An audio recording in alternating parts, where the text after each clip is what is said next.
നമസ്കാരം സുഹൃത്തുക്കളെ, ഞാൻ ടിൻറ്റു. കോഡിഗ്നൈറ്റർ മലയാളം ട്യൂട്ടോറിയൽ സീരീസിലേക്ക് എല്ലാവരെയും സ്വാഗതം ചെയ്യുന്നു.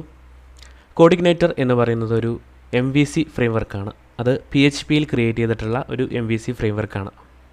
നമ്മുടെ ഡെവലപ്മെൻറ്റ് എളുപ്പമാക്കാൻ വേണ്ടിയിട്ട് നമ്മളെ സഹായിക്കുന്ന ഒരു ഫ്രെയിംവർക്കാണ്. നമുക്ക് ധാരാളം ഫ്രെയിംവർക്കുകൾ PHPയിൽ കാണാനായിട്ട് സാധിക്കും. അതിൽ ഏറ്റവും സിമ്പിളായിട്ട് പഠിക്കാവുന്ന ഒന്നാണ് കോഡിഗ്നൈറ്റർ എന്ന് പറയുന്നത്. ഞാൻ നേരത്തെ സൂചിപ്പിച്ചതുപോലെ ഇതൊരു MVC ഫ്രെയിംവർക്കാണ്. അതുകൊണ്ട് തന്നെ നമ്മൾ ആദ്യമായിട്ട് പഠിക്കേണ്ടത് അല്ലെങ്കിൽ ആദ്യമായിട്ട് മനസ്സിലാക്കേണ്ടത് എന്താണ് MVC ഫ്രെയിംവർക്ക് എന്നാണ്. MVC ഫ്രെയിംവർക്ക് എന്നുള്ള ടേം വളരെ ഫെമിലിയർ ആയിട്ടുള്ള ഒരു ടേമാണ്. അത് PHPയിൽ മാത്രമല്ല, മിക്കവാറും എല്ലാ ടെക്നോളജീസിലും ഈ MVC ആർക്കിടെക്ചർ ആ ഒരു കൺസെപ്റ്റ് ഉണ്ട്. സോ അതിൻ്റെ കോർ കൺസെപ്റ്റാണ് നമ്മൾ ഈ വീഡിയോയിലൊന്ന് വളരെ ബ്രീഫായിട്ടൊന്ന് ഡിസ്കസ് ചെയ്യുന്നത്. ഒരുപാട് ഡീപ്പായിട്ടല്ല, അതിൻ്റെ ജസ്റ്റ് ബേസിക് ആയിട്ടുള്ള കാര്യങ്ങൾ എന്താണ് ഈ MVC ആർക്കിടെക്ചർ എന്നുള്ളതിൻ്റെ ഒരു ബേസാണ് ഈ വീഡിയോയിൽ നമ്മൾ ഡിസ്കസ് ചെയ്യാൻ പോകുന്നത്. സോ MVC ആർക്കിടെക്ചർ അല്ലെങ്കിൽ MVC ഫ്രെയിംവർക്ക് എന്താണ്? MVC എന്നുള്ള ആ 3 അക്ഷരങ്ങളെ നമ്മൾ എക്സ്പാൻഡ് ചെയ്ത് കഴിഞ്ഞാൽ M കൊണ്ട് ഉദ്ദേശിക്കുന്നത് മോഡൽ, V കൊണ്ട് ഉദ്ദേശിക്കുന്നത് വ്യൂ, C കൊണ്ട് ഉദ്ദേശിക്കുന്നത് കൺട്രോളർ. അതാണ് മോഡൽ, വ്യൂ, കൺട്രോളർ ഫ്രെയിംവർക്ക് അഥവാ MVC ഫ്രെയിംവർക്ക് എന്ന് പറയുന്നത്. സോ ഇതിൽ 3 കമ്പോണൻസ് ആണുള്ളത്: മോഡൽ, വ്യൂ, കൺട്രോളർ. സോ ഇത് 3ഉം എന്താണ് അല്ലെങ്കിൽ എന്തിനാണ് MVC ഫ്രെയിംവർക്ക്? അത് പറയുന്നതിനായിട്ട് നമ്മൾ ഫ്രെയിംവർക്കുകൾ ഉപയോഗിക്കാതെ ഒരു പ്രോഗ്രാം എഴുതുന്നതിനെക്കുറിച്ച് ഒന്ന് ചിന്തിക്കാം, ഒരു പ്രൊജക്റ്റ് ചെയ്യുന്നതിനെക്കുറിച്ച് ചിന്തിക്കാം. അത്തരം ഒരു സിറ്റുവേഷൻ നമ്മൾ എടുത്തു കഴിഞ്ഞാൽ, നമ്മൾ ഒരു PHP ഫയൽ എടുത്താൽ ഈ 3 കമ്പോണൻറ്റ് പഴയ കാലത്തൊക്കെ ആണെങ്കിൽ ഒരു PHP ഫയലിൽ തന്നെ ആയിരുന്നു നമ്മൾ HTML എഴുതുന്നതും അതിൽ തന്നെ, PHPയുടെ കോഡ് എഴുതുന്നതും അതിൽ തന്നെ, ഡാറ്റാബേസിൻ്റെ അല്ലെങ്കിൽ ക്വറി എഴുതുന്നതും അതിൻ്റെ അകത്ത് തന്നെ, നമ്മുടെ ബിസിനസ് ലോജിക്ക് മുഴുവൻ എഴുതുന്ന അതിൻ്റെ അകത്ത് തന്നെ. ഈ കാര്യങ്ങൾ മുഴുവൻ ഒറ്റ ഫയലായിട്ട്, ഇപ്പം index.php എന്നൊരു ഫയലുണ്ടെങ്കിൽ ആ ഫയലിൻ്റെ അകത്ത് തന്നെയായിരിക്കും ഒരു HTML ഫോം ഉണ്ടായിരിക്കുക. അതേ ഫയലിൻ്റെ അകത്ത് തന്നെയായിരിക്കും നമ്മൾ PHPയുടെ കോഡ് എഴുതുക, അതേ ഫയലിൽ തന്നെയായിരിക്കും ക്വറി എഴുതുന്നത്. നിങ്ങൾ ഒരുപക്ഷെ പണ്ടൊക്കെ PHP ഡെവലപ്പ് ചെയ്ത ആളുകൾക്ക് അറിയാം, അല്ലെങ്കിൽ ഫ്രെയിംവർക്ക് ഉപയോഗിക്കാതെ PHP ഡെവലപ്പ് ചെയ്യുന്നവർക്കറിയാം, മിക്കവാറും എല്ലാം ഒരു പേജിൽ തന്നെയായിരിക്കും എഴുതുക. സോ നിങ്ങളൊരു കമ്പനിയുടെ പോയിൻ്റ് ഓഫ് വ്യൂവിൽ നോക്കുകയാണെന്നുണ്ടെങ്കിൽ എല്ലാം കൂടെ ഒരു സ്ഥലത്ത് നമ്മൾ കൊണ്ട് എഴുതി വെക്കുകയാണെന്ന് കരുതുക. ഒരു ഫയൽ 1ൽ നമ്മുടെ HTMLും PHP കോഡും ഡാറ്റാബേസിൻ്റെ ക്വറിയും എല്ലാം ഉണ്ട്. നമ്മുടെ ഓർഗനൈസേഷനിൽ നമുക്ക് ഒരു ഡിസൈനർ ഉണ്ടെന്ന് കരുതുക, ഒപ്പം ഒരു ഡെവലപ്പറുണ്ട്.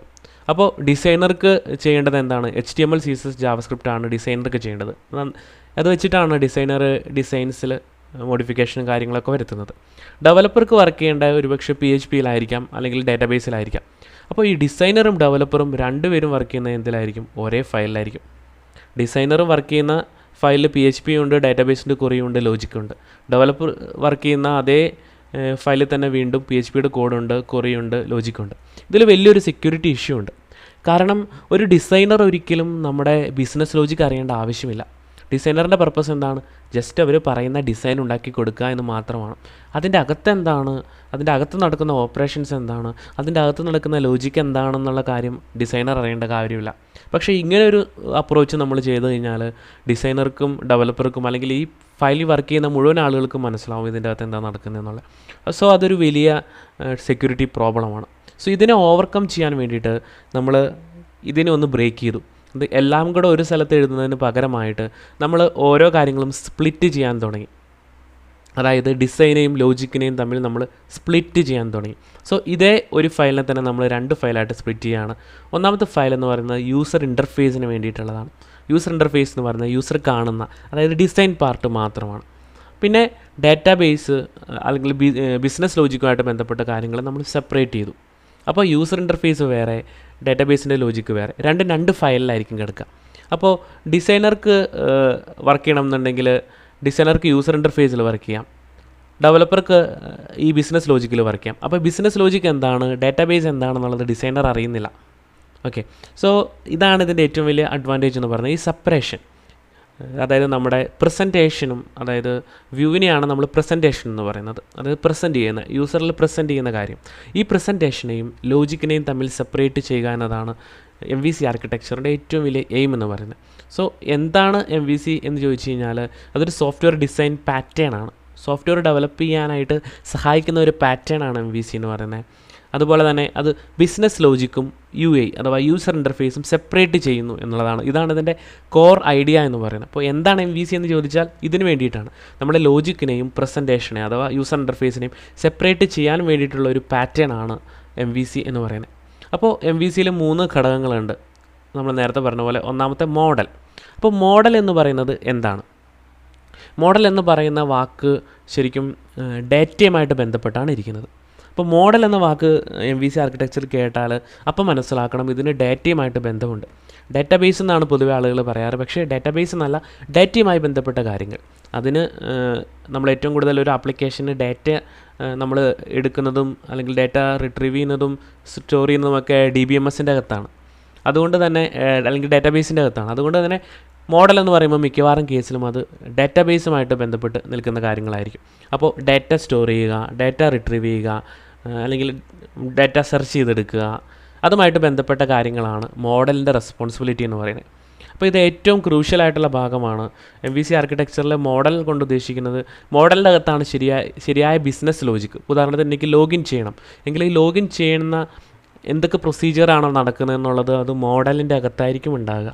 സോ അതാണ് മോഡൽ എന്ന ടൈം കൊണ്ട് ഉദ്ദേശിക്കുന്നത്. പിന്നെ അടുത്ത് വരുന്നത് വ്യൂ ആണ്. വ്യൂ എന്ന് പറയുന്നത് യൂസർ ഇൻ്റർഫേസ് ആണ്. അതിന് പ്രസൻറ്റേഷൻ എന്ന് പറയും. അതായത് യൂസർ ഇൻട്രാക്ട് ചെയ്യുന്ന, ഇപ്പോൾ ഉദാഹരണത്തിന് എനിക്കൊരു ലോഗിൻ ഫോം ഉണ്ടെങ്കിൽ അതിൽ യൂസർ നെയിം ടൈപ്പ് ചെയ്യുന്ന ടെക്സ്റ്റ് ബോക്സ്, ലോഗിൻ ക്ലിക്ക് ചെയ്യുന്ന ബട്ടൺ, ഇതൊക്കെ ചേർന്ന ആ യൂസർ ഇൻ്റർഫേസ് ആണ് നമ്മുടെ വ്യൂ എന്ന് പറയുന്നത്. സോ വ്യൂ പ്യുവർലി ഡിസൈനാണ്. അതിൽ HTML വരും, CSS വരും, JavaScript വരും. വ്യൂ കൈകാര്യം ചെയ്യുന്നത് മിക്കവാറും കമ്പനീസിലും അവിടുത്തെ ഡിസൈനേഴ്സ് ആയിരിക്കും. UI ഡിസൈനേഴ്സ് ആയിരിക്കും വ്യൂവിനെ ഹാൻഡിൽ ചെയ്യുന്നത്. അപ്പോൾ നമുക്ക് 2 കാര്യങ്ങൾ കിട്ടി, മോഡലും വ്യൂവും കിട്ടി. അപ്പോൾ എന്താണ് കൺട്രോളർ? മോഡലും നമുക്കുണ്ട്, വ്യൂവും നമുക്കുണ്ട്. അപ്പോൾ നമ്മുടെ എയിം എന്ന് പറയുന്നത് മോഡലിനെയും വ്യൂവിനെയും തമ്മിൽ സെപ്പറേറ്റ് ചെയ്യുക എന്നുള്ളതാണ്. അതായത് ബിസിനസ് ലോജിക്കും പ്രസൻറ്റേഷൻ തമ്മിൽ സെപ്പറേറ്റ് ചെയ്യണം. അപ്പോൾ ഈ കൺട്രോളർ എന്താണ്? ഓക്കെ, സോ നമുക്ക് മോഡലും വ്യൂ ഉണ്ട്. അപ്പോൾ ഇതിനെ അങ്ങോട്ടും ഇങ്ങോട്ടും കമ്മ്യൂണിക്കേറ്റ് ചെയ്യണം അല്ലേ. ഇപ്പോൾ എനിക്ക് ഡാറ്റാബേസിൽ കിടക്കുന്ന ഒരു ഇൻഫർമേഷൻ യൂസറെ കാണിച്ചു കൊടുക്കണം. അപ്പോൾ അങ്ങനെ ഒരു കേസിൽ മോഡലും വ്യൂവും തമ്മിൽ കമ്മ്യൂണിക്കേറ്റ് ചെയ്യേണ്ടതായിട്ട് വരും അല്ലേ. മോഡലിൽ ഒരു കാര്യം എടുത്ത് വ്യൂവിൽ കാണിക്കണം. പക്ഷേ MVC ആർക്കിടെക്ചറിൽ ഇത് ചെയ്യാൻ പാടില്ല. കാരണം ഇത് വലിയ സുരക്ഷാ വീഴ്ചയാണ്. വ്യൂ മോഡലിൽ നിന്ന് ഡാറ്റ എടുത്ത് ഒരിക്കലും കാണിക്കാൻ പാടില്ല. വ്യൂ മോഡലും തമ്മിൽ ഒരിക്കലും ഒരു ഡയറക്റ്റ് കമ്മ്യൂണിക്കേഷൻ പാടില്ല. സോ അത് ചെയ്യാൻ പാടില്ല. അതൊരു വലിയ സെക്യൂരിറ്റി ഇഷ്യൂ ആണ്. അപ്പോൾ അതിന് പരിഹാരം എന്ന് പറയുന്നത് ഇതിനെയൊക്കെ കൺട്രോൾ ചെയ്യാനായിട്ട് ഒരു അതോറിറ്റി വേണം. അതാണ് കൺട്രോളർ കൊണ്ട് ഉദ്ദേശിക്കുന്നത്. അപ്പോൾ മോഡലിൽ നിന്ന് എപ്പോൾ ഡാറ്റ എടുക്കണം, അല്ലെങ്കിൽ മോഡലിലേക്ക് എപ്പോൾ ഡാറ്റ കൊടുക്കണം, അല്ലെങ്കിൽ വ്യൂവിൽ എന്ത് കാണിക്കണം എന്നുള്ള കാര്യങ്ങളൊക്കെ കൺട്രോൾ ചെയ്യുന്നത് നമ്മുടെ കൺട്രോളറിൻ്റെ റെസ്പോൺസിബിലിറ്റിയാണ്. സോ മോഡലും വ്യൂവും തമ്മിൽ കമ്മ്യൂണിക്കേറ്റ് ചെയ്യുന്നത് വിത്ത് ദ ഹെൽപ്പ് ഓഫ് കൺട്രോളറാണ്, കൺട്രോളറിൻ്റെ സഹായത്തോടെയാണ്.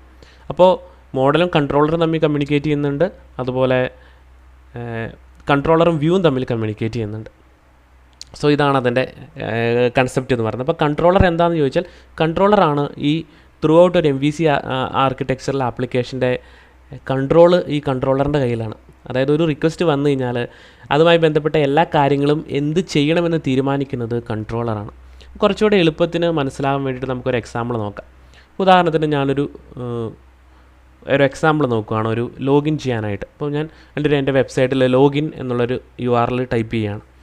അങ്ങനെ ടൈപ്പ് ചെയ്ത് ഞാൻ എൻ്റർ അടിക്കുന്ന സമയത്ത് ഈ URLകൾ മുഴുവൻ അല്ലെങ്കിൽ എല്ലാ റിക്വസ്റ്റുകളും ആദ്യം വന്ന് ഹിറ്റ് ചെയ്യുന്നത് കൺട്രോളറിലാണ്, മോഡലിലോ വ്യൂവിലോ അല്ല.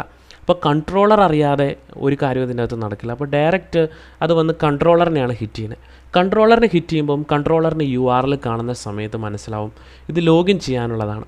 ലോഗിൻ ചെയ്യണമെന്നുണ്ടെങ്കിൽ ലോഗിൻ ചെയ്യാനുള്ള ഫോം വേണം. അപ്പോൾ അത് കൺട്രോളർ എന്ത് ചെയ്യുമെന്ന് വെച്ചാൽ അതിന് കറസ്പോണ്ടിങ് ആയ വ്യൂ എന്താണ്, ലോഗിൻ ചെയ്യാനുള്ള ഒരു HTML ഫയലുണ്ട്, അതിനെ കൺട്രോളർ ഗ്രാബ് ചെയ്യും. അതിനെ കൺട്രോളർ എടുത്തിട്ട് അതിനെ കൺട്രോളറാണ് തിരിച്ച് ഈ യൂസർക്ക് കൊടുക്കുന്നത്. സോ ആ റെസ്പോൺസ് തിരിച്ചു കൊടുക്കുന്നു. ആ റെസ്പോൺസ് അവിടെ കിട്ടിക്കഴിഞ്ഞാൽ യൂസറിൻ്റെ സൈഡിൽ ലോഗിൻ പേജ് വരികയാണ്. ഓക്കെ, ഇനി ലോഗിൻ ചെയ്യണം അല്ലേ. ലോഗിൻ ചെയ്യണമെന്നുണ്ടെങ്കിൽ നമുക്കറിയാം നമ്മളൊരു യൂസർ നെയിമും പാസ്വേഡും ടൈപ്പ് ചെയ്ത് കൊടുത്തിട്ട് അത് ലോഗിൻ കൊടുക്കുന്ന സമയത്ത് എന്തൊക്കെ കാര്യങ്ങൾ നടക്കണം. ഈ യൂസർ നെയിമും പാസ്വേഡും സെർവറിൽ ചെന്നിട്ട് അവിടെ നിന്നും ഇത് ഡാറ്റാബേസിൽ ഇങ്ങനെ ഒരു യൂസർ നെയിമും പാസ്വേഡും ഉള്ള ഒരു എൻട്രി ഉണ്ടോ എന്ന് നോക്കി അതിൻ്റെ റെസ്പോൺസ് കിട്ടണം അല്ലേ. അപ്പോൾ അതിനെ നമ്മൾ ഈ കൺട്രോളറും മോഡലുമായിട്ട് സ്പ്ലിറ്റ് ചെയ്യും. നമ്മൾ ഇപ്പോൾ ഈ കാണുന്ന സ്ക്രീനിലെ ലോഗിൻ ചെയ്യുന്ന ഫോം ഉണ്ടല്ലോ, യൂസർ നെയിം പാസ്വേഡ് ലോഗിൻ, ഇതാണ് വ്യൂ എന്ന് പറയുന്നത്. അപ്പോൾ നമ്മൾ യൂസർ നെയിം ഫില്ല് ചെയ്തു, പാസ്വേഡ് ഫില്ല് ചെയ്തു. ഇനി നമ്മൾ ലോഗിൻ ബട്ടൺ ക്ലിക്ക് ചെയ്യുന്ന സമയത്ത് ആക്ച്വലി റിക്വസ്റ്റ് പോകുന്നത് കൺട്രോളറിലേക്കാണ്, നേരിട്ട് മോഡലിലേക്കല്ല, നേരിട്ട് ഡാറ്റാബേസ് ചെക്കിംഗ് അല്ല, ഡയറക്റ്റ് അത് കൺട്രോളറിലേക്കാണ് പോകുന്നത്. സോ അവിടെയാണ് കൺട്രോളർ വരുന്നത്. ഇത് കൺട്രോളറിലേക്ക് ചെല്ലുന്നു, അതായത് ഈ യൂസർ നെയിമും പാസ്വേഡും കൺട്രോളറിലേക്ക് ചെല്ലുന്നു.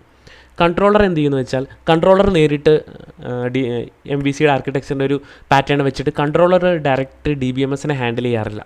അതിനാണ് മോഡലുള്ളത്. ഓക്കെ, കോഡിഗ്നേറ്ററിൻ്റെ കേസിൽ ചെറിയൊരു വ്യത്യാസമുണ്ട്, നമുക്ക് മോഡൽ സ്കിപ്പ് ചെയ്യാം കോഡിഗ്നേറ്ററിൻ്റെ കേസിൽ. But still correct MVC pattern എന്ന് പറയുന്നത് കൺട്രോളറല്ല, മോഡലാണ് ഡാറ്റാബേസിനെ ഹാൻഡിൽ ചെയ്യുന്നത്.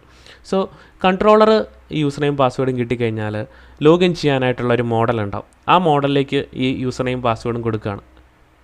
കൺട്രോളർ ആ യൂസർ നെയിം പാസ്വേഡും ഈ മോഡലിന് കൊടുക്കുകയാണ്. ഇനി മോഡലിൻ്റെ റെസ്പോൺസിബിലിറ്റിയാണ് DBMSൽ അങ്ങനെ, അല്ലെങ്കിൽ നമ്മുടെ ഡാറ്റാബേസിൽ അങ്ങനെ ഒരു റെക്കോർഡ് ഉണ്ടോ എന്നുള്ള ആ ഒരു പ്രൊസീജിയർ നടക്കുന്നത് മോഡലിൻ്റെ അകത്താണ്. ഓക്കെ, സോ ഈ യൂസർ നെയിം പാസ്വേഡും കിട്ടിക്കഴിഞ്ഞാൽ അതിന് കറസ്പോണ്ടിങ് ആയ ഒരു ക്വറി എക്സിക്യൂട്ട് ആക്കുന്നു. അതായത് സെലക്ട് സ്റ്റാർ ഫ്രം എന്ന് പറയുന്ന ഒരു ഡാറ്റാബേസ് ക്വറി ആയിരിക്കാം. ഈ യൂസർ നെയിമും ഈ പാസ്വേഡും ഉള്ള ഒരാൾ നമ്മുടെ ഡാറ്റാബേസിലുണ്ടോ എന്നുള്ളൊരു ക്വറിയാണ് അവിടെ എക്സിക്യൂട്ട് ചെയ്യുന്നത്. ആ ക്വറി എക്സിക്യൂട്ട് ചെയ്താൽ എനിക്ക് പല റിസൾട്ട് കിട്ടും അല്ലേ. ചിലപ്പം ഇങ്ങനൊരു യൂസർ നെയിം പാസ്വേഡും ഇല്ല എങ്കിൽ എനിക്ക് ഒരു റിസൾട്ടും ഇങ്ങോട്ട് റിട്ടേൺ ചെയ്യില്ല, ബ്ലാങ്ക് ആയിരിക്കും. അല്ലെങ്കിൽ എനിക്കിപ്പോൾ ഒരു റിസൾട്ട് കിട്ടുകയാണ് 1 റെക്കോർഡ് ഫൗണ്ട്, അതായത് ഇങ്ങനെ ഒരു യൂസർ നെയിം പാസ്വേഡും ഉള്ള ഒരു റെക്കോർഡുണ്ട് എന്നുള്ള റിസൾട്ട് DBMS തിരിച്ച് മോഡലിന് കൊടുക്കുകയാണ്. അപ്പോൾ മോഡലിന് മനസ്സിലായി ഇങ്ങനൊരു റെക്കോർഡുണ്ട്. ഈ റിസൾട്ട് അങ്ങനെ തന്നെ അത് കൺട്രോളറിന് കൊടുക്കും. കൺട്രോളറിനോട് പറയുവാണ് ഇങ്ങനൊരു റെക്കോർഡുണ്ട്, ഞങ്ങൾ ചെക്ക് ചെയ്തപ്പം ഇങ്ങനൊരു റെക്കോർഡുണ്ടെന്നുള്ള ഇൻഫർമേഷൻ മോഡൽ തിരിച്ച് കൺട്രോളർക്ക് കൊടുക്കുകയാണ്. അപ്പോൾ കൺട്രോളറിന് മനസ്സിലായി ഇയാൾ ലോഗിൻ ചെയ്ത് കറക്റ്റായിട്ടാണ് വരുന്നത്. ഇനി ഇയാൾക്ക് ഹോം പേജിലേക്ക് പോകണം അല്ലേ, ലോഗിൻ ചെയ്ത അടുത്ത ഹോം പേജിലേക്കാണ് പോവുക. അപ്പോൾ ഈ ഹോം പേജിലേക്ക് റീഡയറക്റ്റ് ചെയ്ത് വിടുന്നത് കൺട്രോളറുടെ റെസ്പോൺസിബിലിറ്റിയാണ്. അപ്പോൾ കൺട്രോളർ വീണ്ടും ഇത് ഹോം പേജിലേക്ക് റീഡയറക്റ്റ് ചെയ്ത് വിടുന്നു. സോ ഈ ഒരു പ്രൊസീജിയറാണ് ഈ MVC ആർക്കിടെക്ചറിൻ്റെ അകത്ത് നടക്കുന്നത്. സോ ഇതിൽ യൂസർ ഇൻ്റർഫേസ് എന്ന് പറയുന്നതാണ് വ്യൂ, ഡാറ്റയെ ഹാൻഡിൽ ചെയ്യുന്നതാണ് മോഡൽ, ഇതിനെ കൺട്രോൾ ചെയ്യുന്ന ഓരോ റിക്വസ്റ്റും ഹാൻഡിൽ ചെയ്ത് എന്ത് വേണമെന്നുള്ള തീരുമാനമെടുക്കുന്ന ആ ഇമ്പോർട്ടൻ്റ് ആയിട്ടുള്ള കമ്പോണൻ്റാണ് കൺട്രോളർ എന്ന് പറയുന്നത്. ആപ്ലിക്കേഷൻ ക്രിയേറ്റ് ചെയ്യുന്നതിനായിട്ട് നമുക്ക് കുറച്ച് ടൂൾസ് ആവശ്യമാണ്. അതിൽ ഏറ്റവും ആദ്യമായിട്ട് വേണ്ടത് നമുക്ക് PHP എക്സിക്യൂട്ട് ചെയ്യാനായിട്ടുള്ളൊരു എൻവയോൺമെൻ്റ് ആണ്. PHP എക്സിക്യൂട്ട് ചെയ്യാനായിട്ടുള്ള എൻവയോൺമെൻറ്റ് നമുക്ക് വേണ്ട മിനിമം റിക്വയർമെൻറ്റ്സ് എന്ന് പറയുന്നത് അപ്പാച്ചെ വേണം, PHP വേണം, പിന്നെ നമുക്ക് ഡാറ്റാബേസ് ആപ്ലിക്കേഷൻസ് ആണ് ക്രിയേറ്റ് ചെയ്യണം എന്നുണ്ടെങ്കിൽ നമുക്ക് MySQL പോലൊരു ഡാറ്റാബേസും വേണം. ഇത് എല്ലാം കൂടെ ഉള്ളൊരു പാക്കേജാണ് വാം സെർവർ എന്ന് പറയുന്നത്. നിങ്ങൾ വിൻഡോസ് ആണ് യൂസ് ചെയ്യുന്നതെങ്കിൽ വാം സെർവർ ഡൗൺലോഡ് ചെയ്യാം. ലിനക്സുകാരാണെന്നുണ്ടെങ്കിൽ ലാംപ് എന്നുള്ള കീവേഡ് വെച്ചിട്ട് സെർച്ച് ചെയ്ത് കഴിഞ്ഞാൽ ലാംപ് നിങ്ങൾക്ക് ഡൗൺലോഡ് ചെയ്യാം. ഈ ലാംപ് അല്ല, ലാംപ് സെർവർ എന്ന് പറഞ്ഞിട്ട് സെർച്ച് ചെയ്ത് കഴിഞ്ഞാൽ നിങ്ങൾക്ക് ലിനക്സിൻ്റെ അകത്ത് ഇത് ഇൻസ്റ്റാൾ ചെയ്യാം. മാക് OS യൂസ് ചെയ്യുന്ന ആളുകൾക്കാണെന്നുണ്ടെങ്കിൽ നിങ്ങൾക്ക് മാംപ് എന്ന് പറഞ്ഞിട്ടൊരു ഇത് ഫോർ മാക് എന്ന് പറഞ്ഞ് സെർച്ച് ചെയ്ത് കഴിഞ്ഞാൽ നിങ്ങൾക്ക് മാക് മെഷീൻസിൻ്റെ അകത്തുനിന്ന് ഇൻസ്റ്റാൾ ചെയ്യാം. സോ ഇവിടെ നമ്മൾ വിൻഡോസ് മെഷീനാണ് യൂസ് ചെയ്യുന്നത്, അതുകൊണ്ട് വാം സെർവർ മതി. വാം സെർവറിൻ്റെ സൈറ്റിൽ പോകുന്നു, നിങ്ങളുടെ ഓപ്പറേറ്റിംഗ് സിസ്റ്റം അനുസരിച്ച്. ഇവിടെ എൻ്റെ ഓപ്പറേറ്റിംഗ് സിസ്റ്റം 64 ബിറ്റിൻ്റെ ആണ്, അതുകൊണ്ട് 64 ബിറ്റിൻ്റെ ഡൗൺലോഡ് ചെയ്യുന്നു. അതല്ല 32 ബിറ്റിൻ്റെ ആണെങ്കിൽ ഇവിടെ 32 ബിറ്റിൻ്റെ ഓപ്ഷനുണ്ട്, അത് പോയി ഡൗൺലോഡ് ചെയ്യാം. ഇത് ഡൗൺലോഡ് ചെയ്ത് നമ്മൾ ഇൻസ്റ്റാൾ ചെയ്ത് കഴിഞ്ഞാൽ നമുക്ക് നമ്മുടെ ആപ്ലിക്കേഷനിൽ നമുക്കിങ്ങനെ വാംപ് എന്ന് സെർച്ച് ചെയ്യാൻ പറ്റും. അവിടെ ഇതിപ്പോൾ ഞാൻ ഇൻസ്റ്റാൾ ചെയ്ത വാംപാണ്. നിങ്ങൾ ലിനക്സ് ആണെങ്കിൽ ലിനക്സിൻ്റേതായ രീതിയിലായിരിക്കും വരിക. മാംപ് അതായത് മാക് OSലാണെങ്കിൽ മാംപ് എന്നുള്ളതായിരിക്കും വരിക. നമ്മളിപ്പോൾ വിൻഡോസ് ആണ് യൂസ് ചെയ്യുന്നത്, അതുകൊണ്ട് ഇവിടെ വാം സെർവർ അത് ക്ലിക്ക് ചെയ്ത് കഴിഞ്ഞാൽ നമുക്കിവിടെ താഴത്തെ ഒരു സെക്ഷൻ കാണാൻ പറ്റും. ഈ താഴത്തെ സെക്ഷനിൽ ഇവിടെ ഒരു ഗ്രീൻ ഐക്കൺ ഉണ്ട്. ഇത് നമ്മൾ ഈ ആപ്ലിക്കേഷൻ ഓപ്പൺ ചെയ്ത് കുറച്ച് നേരം കഴിയുമ്പോൾ ഇത് ഗ്രീൻ കളറിലാവുമ്പോൾ നമ്മുടെ ആക്ച്വലി ഈ പറയുന്ന കാര്യങ്ങൾ, അതായത് അപ്പാച്ചയും MySQLും സ്റ്റാർട്ടിംഗ് ആണ്, റണ്ണിങ് ആണ് നമുക്ക് മനസ്സിലാക്കാം. സോ ഒന്നാമത്തെ റിക്വയർമെൻറ്റ് ഇതാണ്, PHP ഇൻസ്റ്റാൾ ചെയ്യുക എന്നുള്ളത്. ഇത് മിക്കവാറും എല്ലാവർക്കും തന്നെ അറിയുന്നതായിരിക്കും. PHP ആപ്ലിക്കേഷൻസ് ചെയ്യുന്നവർക്കൊക്കെ PHP അവരുടെ സിസ്റ്റത്തിൽ ഇൻസ്റ്റാൾ ചെയ്യുന്നതിനെക്കുറിച്ച് അറിയാവുന്നതായിരിക്കും. സോ അതിനെക്കുറിച്ച് എന്തെങ്കിലും ഡൗട്ട് ഉണ്ടെന്നുണ്ടെങ്കിൽ കമൻറ്റ് ചെയ്താൽ നമുക്ക് അതിനെക്കുറിച്ച് ഡിസ്കസ് ചെയ്യാം. സോ ഇതാണ് ഒന്നാമത്തെ ടൂള്. രണ്ടാമത്തെ ടൂൾ എന്ന് പറയുന്നത് നല്ലൊരു ടെക്സ്റ്റ് എഡിറ്ററാണ്. അതിൽ നമുക്ക് പ്രിഫർ ചെയ്യുന്ന ഒരുപാട് ടെക്സ്റ്റ് എഡിറ്റേഴ്സ് ഉണ്ട്. സെപ്ലൈം ഉണ്ട്, Notepad++ ഉണ്ട്. അതിൽ ഉള്ളതിൽ നല്ലൊരു ടെക്സ്റ്റ് എഡിറ്ററാണ് മൈക്രോസോഫ്റ്റിൻ്റെ വിഷ്വൽ സ്റ്റുഡിയോ കോഡ് എന്ന് പറയുന്നത്. ഇത് ഫ്രീ ആണ്, മൈക്രോസോഫ്റ്റിൻ്റെ ആണെങ്കിൽ കൂടി ഇത് ഫ്രീ ആണ്, ഫ്രീ ആയിട്ടുള്ള ടൂളാണ്. ഈ code.visualstudio.com എന്നുള്ള വെബ്സൈറ്റിൽ പോയി നമുക്ക് ഡൗൺലോഡ് ചെയ്യാം. നിങ്ങളുടെ ഓപ്പറേറ്റിംഗ് സിസ്റ്റം ഏതാണോ, ഇവിടെ വിൻഡോസ് ആണ്, വിൻഡോസിനനുസരിച്ച് ഡൗൺലോഡ് ചെയ്യാം. നിങ്ങളുടെ OS ഏതാണോ, OSനനുസരിച്ചുള്ള വേർഷൻസ്, ഇവിടെ മാക് ആണോ ലിനക്സ് ആണോ അതനുസരിച്ച് ഇവിടെ ഡൗൺലോഡ് ചെയ്ത് ഇൻസ്റ്റാൾ ചെയ്യാം. ഇത് നമ്മൾ നോർമൽ ഒരു ആപ്ലിക്കേഷൻ ഡൗൺലോഡ് ചെയ്ത് ഇൻസ്റ്റാൾ ചെയ്യുന്ന പോലെ നമുക്ക് ഇൻസ്റ്റാൾ ചെയ്യാം. ഇത് ഇൻസ്റ്റാൾ ചെയ്ത് കഴിഞ്ഞാൽ നമുക്ക് നമ്മുടെ ആപ്ലിക്കേഷൻ്റെ അവിടെ വിഷ്വൽ സ്റ്റുഡിയോ കോഡ് എന്ന് പറഞ്ഞിട്ട് ഇങ്ങനെ ഒരു ആപ്ലിക്കേഷൻ വരും. അത് ക്ലിക്ക് ചെയ്ത് നമുക്ക് ഓപ്പൺ ചെയ്താൽ അത്യാവശ്യം നീറ്റായിട്ടുള്ളൊരു ടെക്സ്റ്റ് എഡിറ്ററാണ് ഇതെന്ന് പറയുന്നത്. നമുക്ക് ആപ്ലിക്കേഷൻസ് ഡെവലപ്പ് ചെയ്യാനായിട്ട് സഹായിക്കുന്ന വളരെ നല്ല, അതായത് ഒരുപാട് ഫീച്ചേഴ്സ് അതിൻ്റെ അകത്തുണ്ട്. സിൻടാക്സ് ഹൈലൈറ്റിംഗ് മുതൽ കോഡ് കംപ്ലീഷൻ മുതലായ ഒരുപാട് കാര്യങ്ങളുള്ള നല്ലൊരു ടെക്സ്റ്റ് എഡിറ്ററാണ് വിഷ്വൽ സ്റ്റുഡിയോ കോഡ് എന്ന് പറയുന്നത്. സോ നമുക്ക് വേണ്ട 2 സെറ്റ് ടൂളുകൾ, അതായത് PHP അതുപോലെ തന്നെ നമ്മുടെ വിഷ്വൽ സ്റ്റുഡിയോ എന്നുള്ള നമ്മുടെ ടെക്സ്റ്റ് എഡിറ്റർ, ഇത്രയും കാര്യങ്ങൾ നമ്മൾ ആക്ച്വലി ഇപ്പം ഡൗൺലോഡ് ചെയ്ത് നമ്മുടെ സിസ്റ്റത്തിൽ ഇൻസ്റ്റാൾ ചെയ്തു. ഇനി വേണ്ടതെന്ന് പറയുന്നത് കോഡിഗ്നേറ്റർ ഫ്രെയിംവർക്ക് നമ്മൾ ഡൗൺലോഡ് ചെയ്യുക എന്നുള്ളതാണ്. കോഡിഗ്നേറ്റർ എന്ന് പറയുന്ന ഒരു തേർഡ് പാർട്ടി ഫ്രെയിംവർക്ക് ആണെങ്കിൽ ഒരു ടീം ചെയ്തേക്കുന്ന വർക്കാണ്. അപ്പം നമ്മൾ അവരുടെ വെബ്സൈറ്റിൽ പോയി ഡൗൺലോഡ് ചെയ്യണം. അതിനായിട്ട് കോഡിഗ്നേറ്ററിൻ്റെ വെബ്സൈറ്റിൽ പോയി കഴിഞ്ഞാൽ codeigniter.com എന്നുള്ളതാണ് അവരുടെ വെബ്സൈറ്റ്. അവിടെ ഡൗൺലോഡിൻ്റെ സെക്ഷനിൽ പോയി കഴിഞ്ഞാൽ നമുക്ക് കോഡിഗ്നേറ്റർ ഡൗൺലോഡ് ചെയ്യാം. ഇവിടെ കോഡിഗ്നേറ്റർ 3 ആണ് ലേറ്റസ്റ്റ് സ്റ്റേബിൾ വേർഷൻ എന്ന് പറയുന്നത്. കോഡിഗ്നേറ്റർ 4 എന്ന് പറയുന്നത് കംപ്ലീറ്റ് റിലീസ് ആയിട്ടില്ല. അപ്പോൾ നമ്മൾ കോഡിഗ്നേറ്റർ 3 ആണ് ഡൗൺലോഡ് ചെയ്യുന്നത്. ജസ്റ്റ് നമുക്ക് ഈ ഒരു മോഡൽ വ്യൂ കൺട്രോളർ ആർക്കിടെക്ചർ മനസ്സിലാക്കാൻ വേണ്ടിയിട്ട് കോഡിഗ്നേറ്റർ 3 തന്നെ ധാരാളമാണ്. സോ ഇവിടെ ഡൗൺലോഡ് എന്നുള്ളൊരു സെക്ഷനുണ്ട്. അതിൽ ക്ലിക്ക് ചെയ്ത് കഴിഞ്ഞാൽ കോഡിഗ്നേറ്ററിൻ്റെ ഒരു ചെറിയ കംപ്രസ്ഡ് ഫയൽ നമുക്ക് ഡൗൺലോഡ് ചെയ്യാൻ പറ്റും. അതെന്ന് പറയുന്നത് PHP ഫയൽസ് തന്നെയാണ്. നമ്മൾ ഡൗൺലോഡ്സ് എടുക്കുന്നു, അതിനുശേഷം നമുക്ക് സേവ് കൊടുത്താൽ ഇത് ഡൗൺലോഡ് ചെയ്യാൻ പറ്റും. ഇപ്പോൾ ഇതൊരു ചെറിയ 2 MB അടുത്തുള്ള ഒരു ചെറിയൊരു കംപ്രസ്ഡ് സിപ്പ് ഫയലാണ്. സോ ഈ സിപ്പ് ഫയൽ ഡൗൺലോഡായി. നമുക്ക് അതിൻ്റെ ലൊക്കേഷനിൽ പോവാം. ഇതാണ് നമ്മുടെ ഡൗൺലോഡ് ചെയ്ത ഫയൽ. അത് നമ്മൾ കോപ്പി എടുക്കുന്നു. അതിനുശേഷം നമ്മൾ വാംപ് ഇൻസ്റ്റാൾ ചെയ്ത ലൊക്കേഷൻ, ഇതെല്ലാം നിങ്ങൾക്ക് ഫെമിലിയർ ആയിരിക്കും. PHP ചെയ്തിട്ടുള്ള ആളുകൾക്ക് ഫെമിലിയർ ആയിരിക്കും. വാംപിൽ www ഡയറക്ടറിയിലത് നമുക്ക് കോഡിഗ്നേറ്ററിന് വേണ്ടിയിട്ടൊരു ഡയറക്ടറി ഉണ്ടാക്കാം. അപ്പോൾ നമ്മളിവിടെ കോഡിഗ്നേറ്റർ ട്യൂട്ടോറിയൽ എന്ന് പറഞ്ഞിട്ടൊരു ഫോൾഡർ ഉണ്ടാക്കുകയാണ്. കോഡിഗ്നേറ്റർ ട്യൂട്ടോറിയൽ അത് ഓപ്പൺ ചെയ്യുന്നു. അതിൻ്റെ അകത്തേക്ക് ഈ സിപ്പ് ഫയലിനെ പേസ്റ്റ് ചെയ്യുകയാണ്. ഇപ്പം നമുക്ക് ആക്ച്വലി സിപ്പ് ഫയൽ കിട്ടിയിട്ടുണ്ട്. ഇന്ന് നമുക്കിവിടെ എക്സ്ട്രാക്ട് ചെയ്യണം അതിനെ. സോ റൈറ്റ് ക്ലിക്ക് ചെയ്തിട്ട് നമ്മൾ എക്സ്ട്രാക്ട് ചെയ്യുകയാണ്. നമ്മൾ പറയുകയാണ് എക്സ്ട്രാക്ട് ചെയ്യണമെന്ന് പറയുകയാണ്.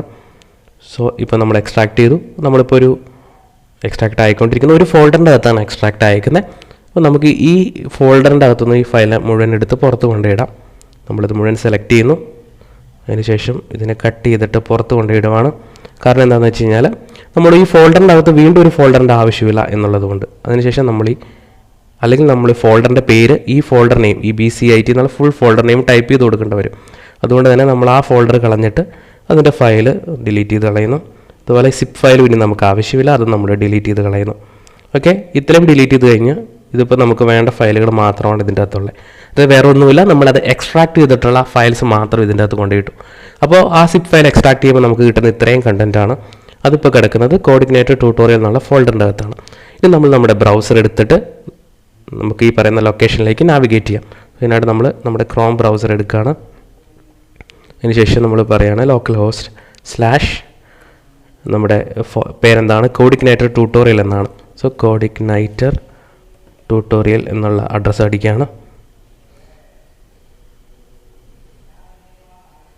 ഇപ്പോൾ നമുക്ക് ഒരു ലാൻഡിംഗ് പേജ് കിട്ടുകയാണ്. ഇത് ആക്ച്വലി കോഡിഗ്നേറ്ററിൻ്റെ ഡിഫോൾട്ട് പേജാണ്. അതായത് നമ്മുടെ കോഡിഗ്നേറ്റർ സക്സസ്ഫുൾ ആയിട്ട് നമ്മുടെ സിസ്റ്റത്തിൽ വന്നു എന്നാണ് ഇതിൻ്റെ അർത്ഥം.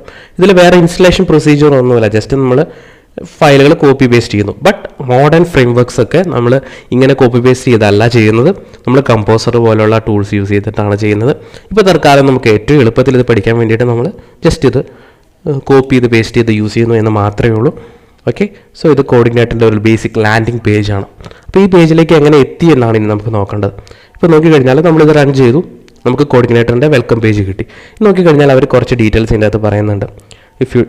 if you would like to edit this page you will find it located at എന്ന് പറഞ്ഞിട്ടൊരു ഫയൽ പറയുന്നുണ്ട്. ആപ്ലിക്കേഷനിൽ വ്യൂസിൽ വെൽക്കം message.php.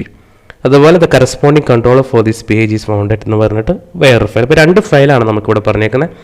ആപ്ലിക്കേഷനിലെ വ്യൂസിൽ welcome message dot P H P, application കൺട്രോളേഴ്സിൽ welcome dot P H P, 2 PHP ഫയലാണ് നമുക്ക് പറഞ്ഞേക്കുന്നത്. അപ്പോൾ ഇത് ഒരെണ്ണം ഒരു വ്യൂ ഫയലാണ്, ഒരെണ്ണം ഒരു കൺട്രോളർ ഫയലാണ്. എന്താണ് ഒരു വ്യൂ ഫയലെന്നും എന്താണ് ഒരു കൺട്രോളർ ഫയലെന്നും ഇതിനോടെ നിങ്ങൾക്ക് മനസ്സിലായിട്ടുണ്ടാവും. വ്യൂ എന്ന് പറഞ്ഞു കഴിഞ്ഞാൽ യൂസർ ഇൻ്റർഫേസ് ആണ്. കൺട്രോൾ എന്ന് പറഞ്ഞാൽ നമ്മുടെ ഓരോ റിക്വസ്റ്റുകളും ഹാൻഡിൽ ചെയ്യാൻ വേണ്ടിയിട്ടാണ്. ഓക്കെ, സോ ഇവിടെ ഈ വെൽക്കം മെസ്സേജ് എന്ന് പറയുന്നത് നമ്മൾ ഈ കാണുന്ന മെസ്സേജ്, വെൽക്കം ടു കോഡിഗ്നേറ്റർ, ഈ കണ്ടന്റ്, ഈ ഡിസൈൻ, ഇതെല്ലാം പറഞ്ഞു കൊടുത്തിരിക്കുന്നത് welcome message dot P H P എന്ന് പറഞ്ഞ ഈ ഫയലിൻ്റെ അകത്താണ്. ഓക്കെ, അതേസമയം നമ്മൾ ഈ കൊടുത്തിരിക്കുന്ന URL, ഈ URL ഹാൻഡിൽ ചെയ്യുന്നതാണ് welcome dot P H P എന്നുള്ള പേജ്.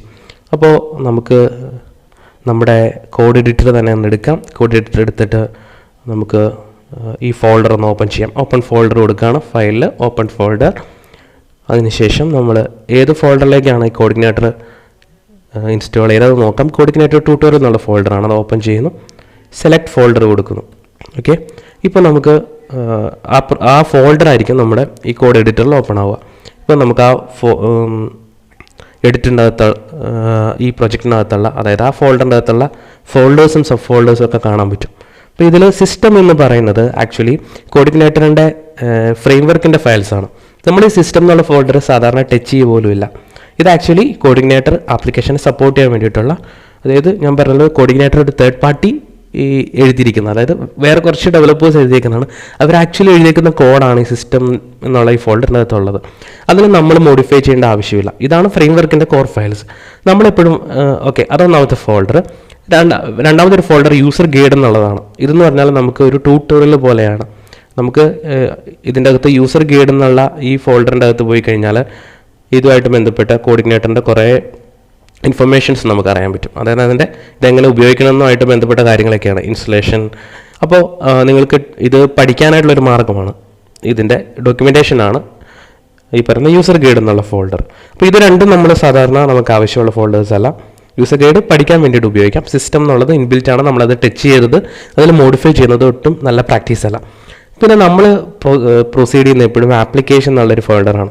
അപ്പോൾ ആപ്ലിക്കേഷൻ എന്നുള്ള ഫോൾഡറാണ് നമുക്ക് വേണ്ടത്. അതുപോലെ തന്നെ ഇവിടെ ഒരു index dot P H P ഫയലുണ്ട്. ഇത് നമ്മൾ യൂഷ്വലി ടച്ച് ചെയ്യുന്നൊരു ഫയലല്ല. Index dot P H P എന്ന് പറയുന്നത് നമ്മുടെ എല്ലാ റിക്വസ്റ്റും ആക്ച്വലി വന്ന് ഹിറ്റ് ചെയ്യുന്നത് ഈ ഇൻഡെക്സ് ഡോട്ട് പി എച്ച് പിയുടെ അകത്താണ്.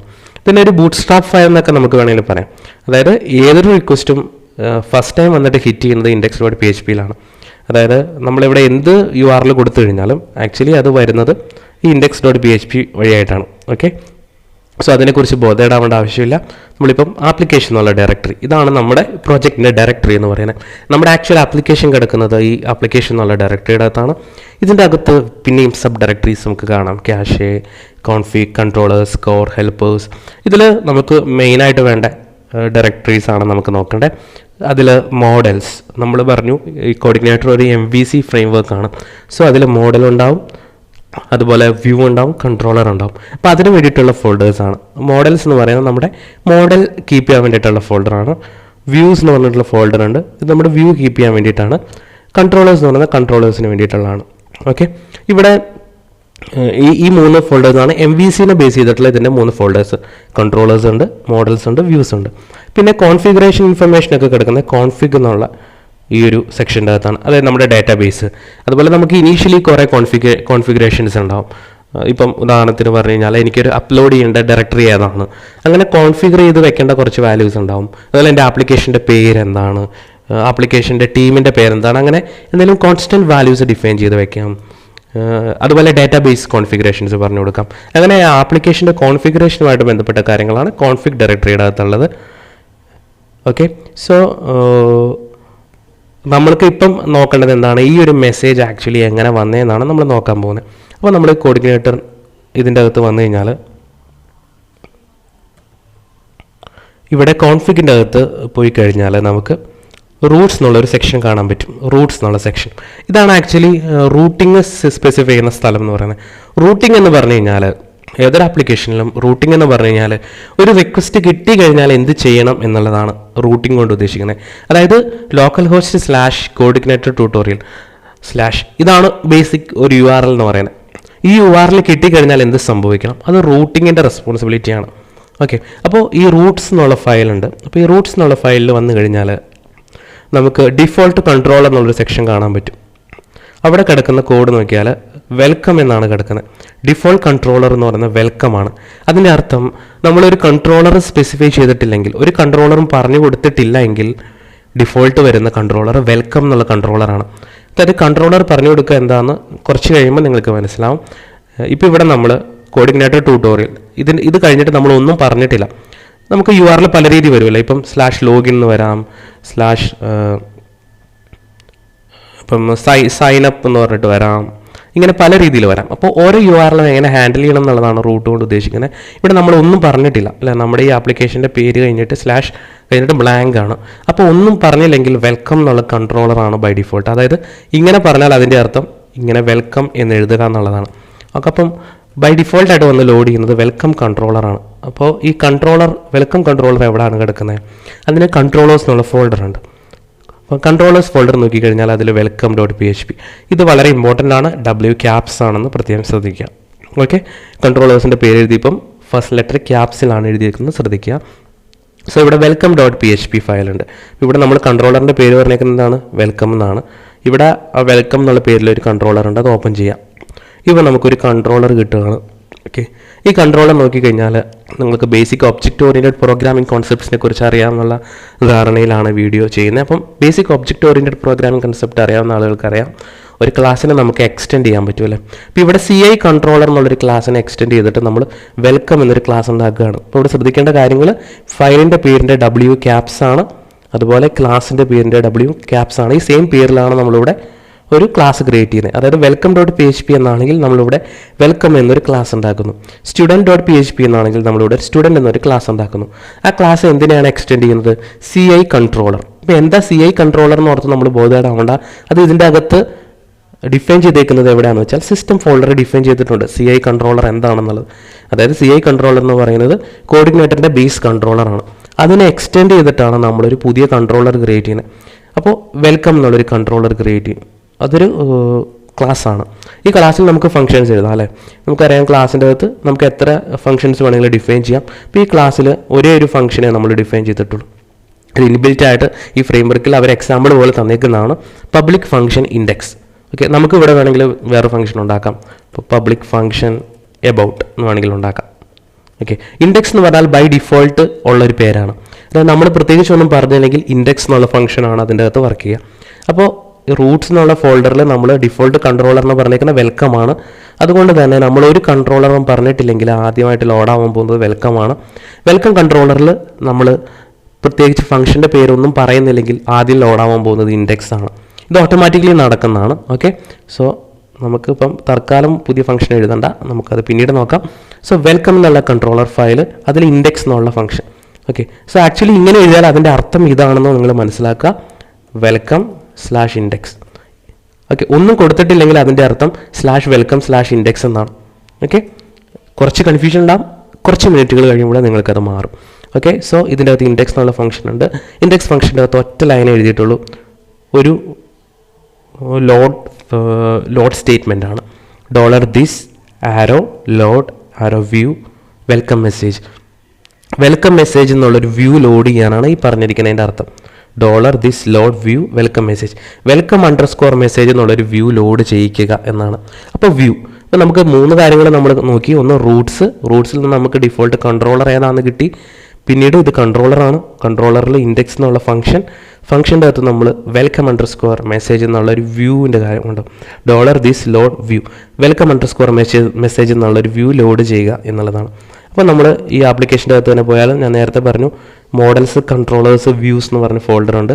ഇതിൽ വ്യൂസ് നോക്കിക്കഴിഞ്ഞാൽ വ്യൂസിൽ welcome_message എന്നുള്ളൊരു ഫയൽ കാണും. ഇവിടെ നോക്കിയാൽ അറിയാം welcome_message. ഇവിടെ നമുക്ക് നോക്കിയാൽ welcome_message.php. അപ്പോൾ ഇതിൻ്റെ അർത്ഥം ഇതാണ്, ഈ വെൽക്കം പേജിലെ ഇൻഡെക്സ് വിളിച്ചു കഴിഞ്ഞാൽ ഈ വ്യൂ പേജിലെ കണ്ടൻറ്റാണ് കാണാൻ പോകുന്നത്. നമ്മൾ ഓപ്പൺ ചെയ്തതുകൊണ്ട് ഈ കണ്ടൻറ്റാണ് ആക്ച്വലി നമ്മളിപ്പോൾ ഇവിടെ കണ്ടേക്കുന്നത്. അത് എങ്ങനെയാണെന്ന് മനസ്സിലാക്കാൻ ഇത് മുഴുവൻ നമ്മളങ്ങ് ക്ലിയർ ചെയ്യുവാണ്. സോ നമ്മളിപ്പോൾ അതിൻ്റെ അകത്തെ കണ്ടൻറ്റ് മുഴുവൻ റിമൂവ് ചെയ്ത് കളഞ്ഞിട്ട് നമ്മുടേതായ ഒരു കണ്ടൻറ്റ് കൊടുക്കാൻ പോവാണ്. Hello world. Okay, hello world എന്നൊരു കണ്ടൻറ്റ് കൊടുത്തിട്ട് നമുക്കിത് സേവ് ചെയ്യാം. അതിനുശേഷം നമ്മൾ ഈ പേജ് റീലോഡ് ചെയ്ത് കഴിഞ്ഞാൽ നമുക്ക് ഹലോ വേൾഡ് എന്നുള്ള മെസ്സേജ് ആയിരിക്കും കിട്ടുന്നത്. ആക്ച്വലി നമ്മളിപ്പം പറഞ്ഞേക്കുന്ന എന്താണ്, വെൽക്കം കൺട്രോളറിൻ്റെ അകത്ത് പറഞ്ഞിരിക്കുന്നത് വെൽക്കം മെസ്സേജ് എന്നുള്ള വ്യൂ ലോഡ് ചെയ്യിക്കുക എന്നുള്ളതാണ്. വെൽക്കം മെസ്സേജ് എന്നുള്ള വ്യൂവിൻ്റെ അകത്ത് നമ്മളിപ്പോൾ കൊടുത്തേക്കുന്ന ആകെ കൊടുത്തേക്കുന്ന കണ്ടൻറ്റ് ഹലോ വേൾഡ് എന്നുള്ളതാണ്. അതിവിടെ ഡിസ്പ്ലേ ചെയ്ത് വന്നു. ഓക്കെ, സോ ഇനി നമുക്കിതിൻ്റെ അകത്ത് ഏതൊരു HTML കോഡ് എഴുതിയാലും അതേ റിസൾട്ടായിരിക്കും അപ്പുറം വരാൻ പോകുന്നത്. ഇത് ഞാൻ വെൽക്കം എന്നുള്ള മെസ്സേജ് കൊടുത്തു, റിഫ്രഷ് ചെയ്ത് കഴിഞ്ഞാൽ വെൽക്കം എന്നുള്ള മെസ്സേജ് ഇവിടെ വന്നു. സോ ആക്ച്വലി ഇതാണ് വ്യൂ എന്ന് പറയുന്നത്. അതായത് യൂസർ ഇൻട്രാക്ട് ചെയ്യുന്ന എന്താണോ അതാണ് വ്യൂ എന്ന് പറയുന്നത്. പക്ഷെ അത് ഏത് വ്യൂ ആണ് കാണേണ്ടതെന്ന് തീരുമാനിച്ചത് ആക്ച്വലി വെൽക്കം എന്നുള്ള കൺട്രോളറാണ്. ഈ കൺട്രോളറിന് ആക്ച്വലി തീരുമാനിക്കാം ഇവിടെ എന്താണ് വരേണ്ടതെന്നുള്ളത്. അപ്പോൾ ഇവിടെ കൺട്രോളറാണ് തീരുമാനിക്കുന്നത് എനിക്കിവിടെ വെൽക്കം മെസ്സേജ് എന്നുള്ളൊരു വ്യൂ ആണ് വരേണ്ടത് എന്നുള്ളത്. ഓക്കെ, സോ നമുക്ക് ഇപ്പം നിങ്ങൾക്ക് ജസ്റ്റ് ഒരു കൺഫ്യൂഷൻ വന്നിട്ടുണ്ടാവും ആക്ച്വലി ഈ കൺട്രോളർ എങ്ങനെയാണ് വർക്ക് ചെയ്യുന്നതെന്ന്. അപ്പോൾ നമുക്കത് തീർക്കാൻ വേണ്ടിയിട്ട് നമുക്കൊരു ഫംഗ്ഷൻ കൂടെ അതിൻ്റെ അകത്ത് ക്രിയേറ്റ് ചെയ്യാം. സോ പറയുവാണ് പബ്ലിക് ഫംഗ്ഷൻ എബൌട്ട് എന്നുള്ളൊരു ഫംഗ്ഷൻ പറയുകയാണ് എബൌട്ട്. ഓക്കെ, അതിൽ ഈ സെയിം കോഡിൻ്റെ ഒരു കോപ്പി നമ്മൾ പറയുവാണ് $this ലോഡ് വ്യൂ പറയുവാണ് എബൌട്ട് പേജ് അല്ലെങ്കിൽ എബൌട്ട്.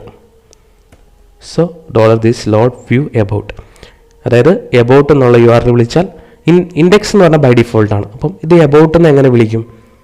അതാണ് നമ്മുടെ കൺട്രോളറിൻ്റെ URL പാറ്റേൺ എന്ന് പറയുന്നത്. നമ്മളൊന്നും കൊടുത്തില്ലെങ്കിൽ വെൽക്കം കൺട്രോളറാണ്. പക്ഷേ ഇവിടെ നമുക്ക് പറയണം വെൽക്കത്തിൽ എബൌട്ടാണോ വേണ്ടതെന്ന് പറയണം എന്നുണ്ടെങ്കിൽ നമ്മൾ ഇങ്ങനെ പറഞ്ഞു കൊടുക്കണം /welcome/about. ഓക്കെ, സോ ഈ URL സ്കീമിന് വളരെ ഇമ്പോർട്ടൻസ് ഉണ്ട്. /welcome എന്ന് പറഞ്ഞു കഴിഞ്ഞാൽ കൺട്രോളറിൻ്റെ പേരാണ്. നമ്മുടെ കൺട്രോളറിൻ്റെ പേര് വെൽക്കം എന്നാണ്. എബൌട്ട് എന്ന് പറഞ്ഞാൽ ഫംഗ്ഷൻ്റെ പേരാണ്. അതായത് വെൽക്കം കൺട്രോളറിൻ്റെ അകത്ത് എബൌട്ട് എന്നുള്ള ഫംഗ്ഷൻ. സോ ഇത് എൻ്റർ ചെയ്ത് കഴിഞ്ഞാൽ നമുക്കിപ്പോൾ ആക്ച്വലി കിട്ടുന്ന ഒരു എറർ മെസ്സേജാണ്.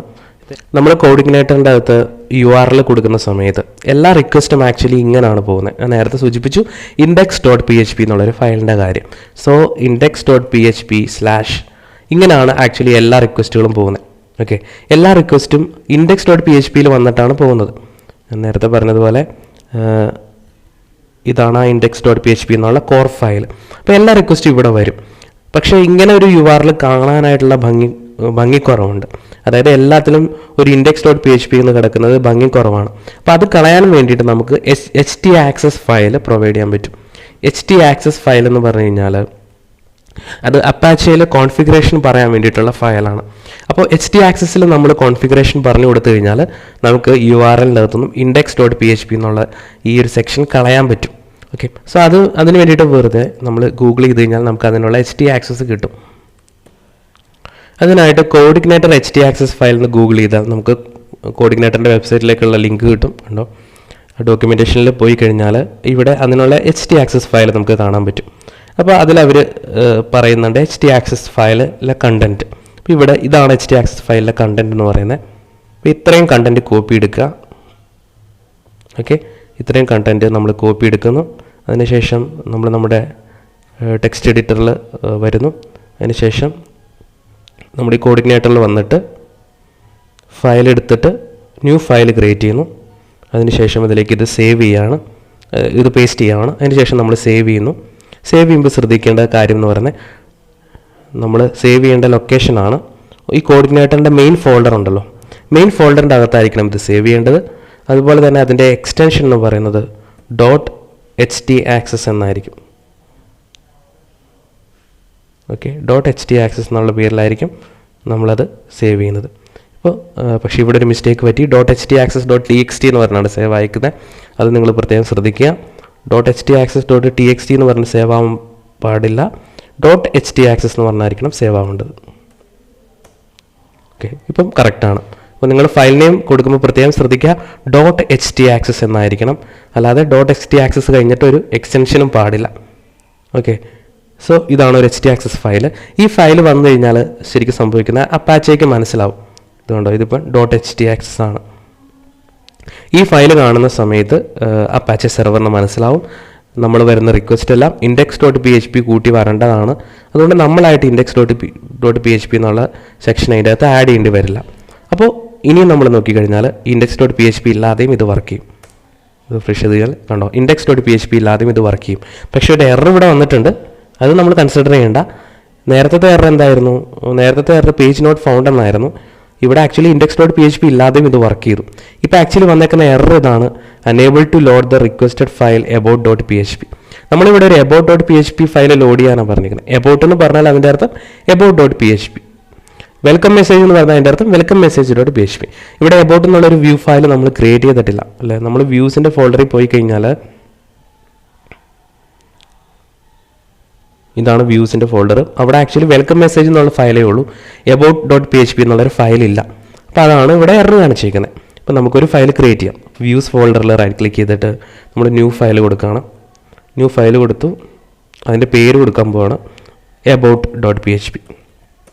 Okay, about dot P H P. ഇതിനകത്ത് നമ്മൾ കണ്ടൻറ്റ് എഴുതാൻ പോകുന്നത് ഒരു H1 ടാഗിൻ്റെ അകത്ത് എബൌട്ട് പേജ് എന്ന് പറയുകയാണ്. About page /H1. ഇത് നമ്മൾ സേവ് ചെയ്യുന്നു. അതിനുശേഷം നമ്മൾ റിഫ്രഷ് ചെയ്ത് കഴിഞ്ഞാൽ നമുക്ക് എബൌട്ട് പേജ് കിട്ടി.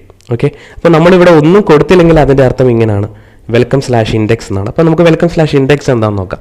വെൽക്കം /ഇൻഡെക്സ് എന്ന് കൊടുത്താൽ ഇതാണ്, കണ്ടോ, വെൽക്കം പേജ്. അപ്പോൾ നമ്മൾ ഒന്നും കൊടുത്തില്ലെങ്കിൽ, ഇത് ബ്ലാങ്ക് ആണെങ്കിൽ വെൽക്കം /ഇൻഡെക്സ് ആയിരിക്കും വന്ന് ലോഡാവുന്നത്.